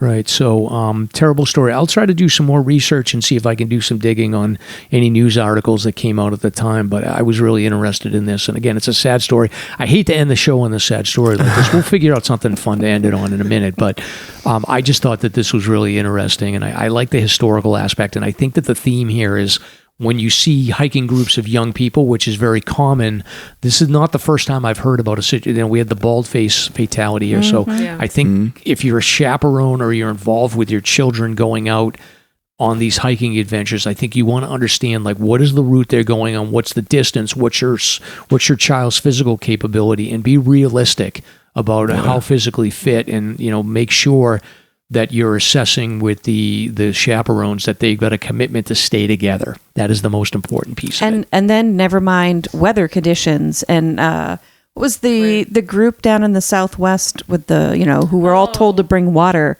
Like, then you add, you add all of those things on top of the hiking group itself, and it could be a recipe for disaster, unfortunately. Right. Just a couple things it takes to go wrong, and then like something like that happens. Right. So, all right. Well, we learned about hiking board games. We learned about, meeting friends with stickers, and we learned about Nick. Wear your SLASR sticker. Get your SLASR sticker. Right. Spinners. Buy a SLASR hoodie. That's There you right. go, gear. Yep, merch. Wash your laundry. All right. So until next time, we'll call this a night, Nick. All right. Good night, everybody. Good night, guys.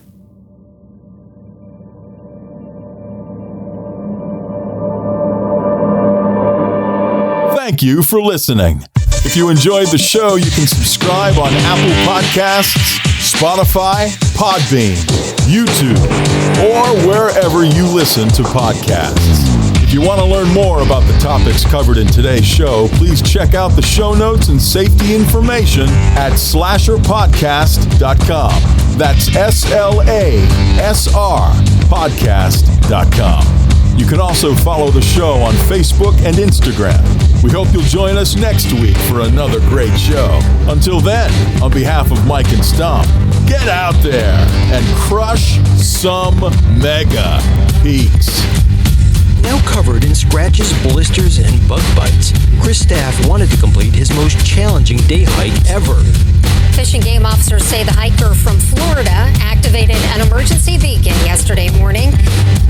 He was hiking along the Appalachian Trail when the weather started to get worse. Officials say the snow was piled up to 3 feet in some spots, and there was a wind chill of -1 degree.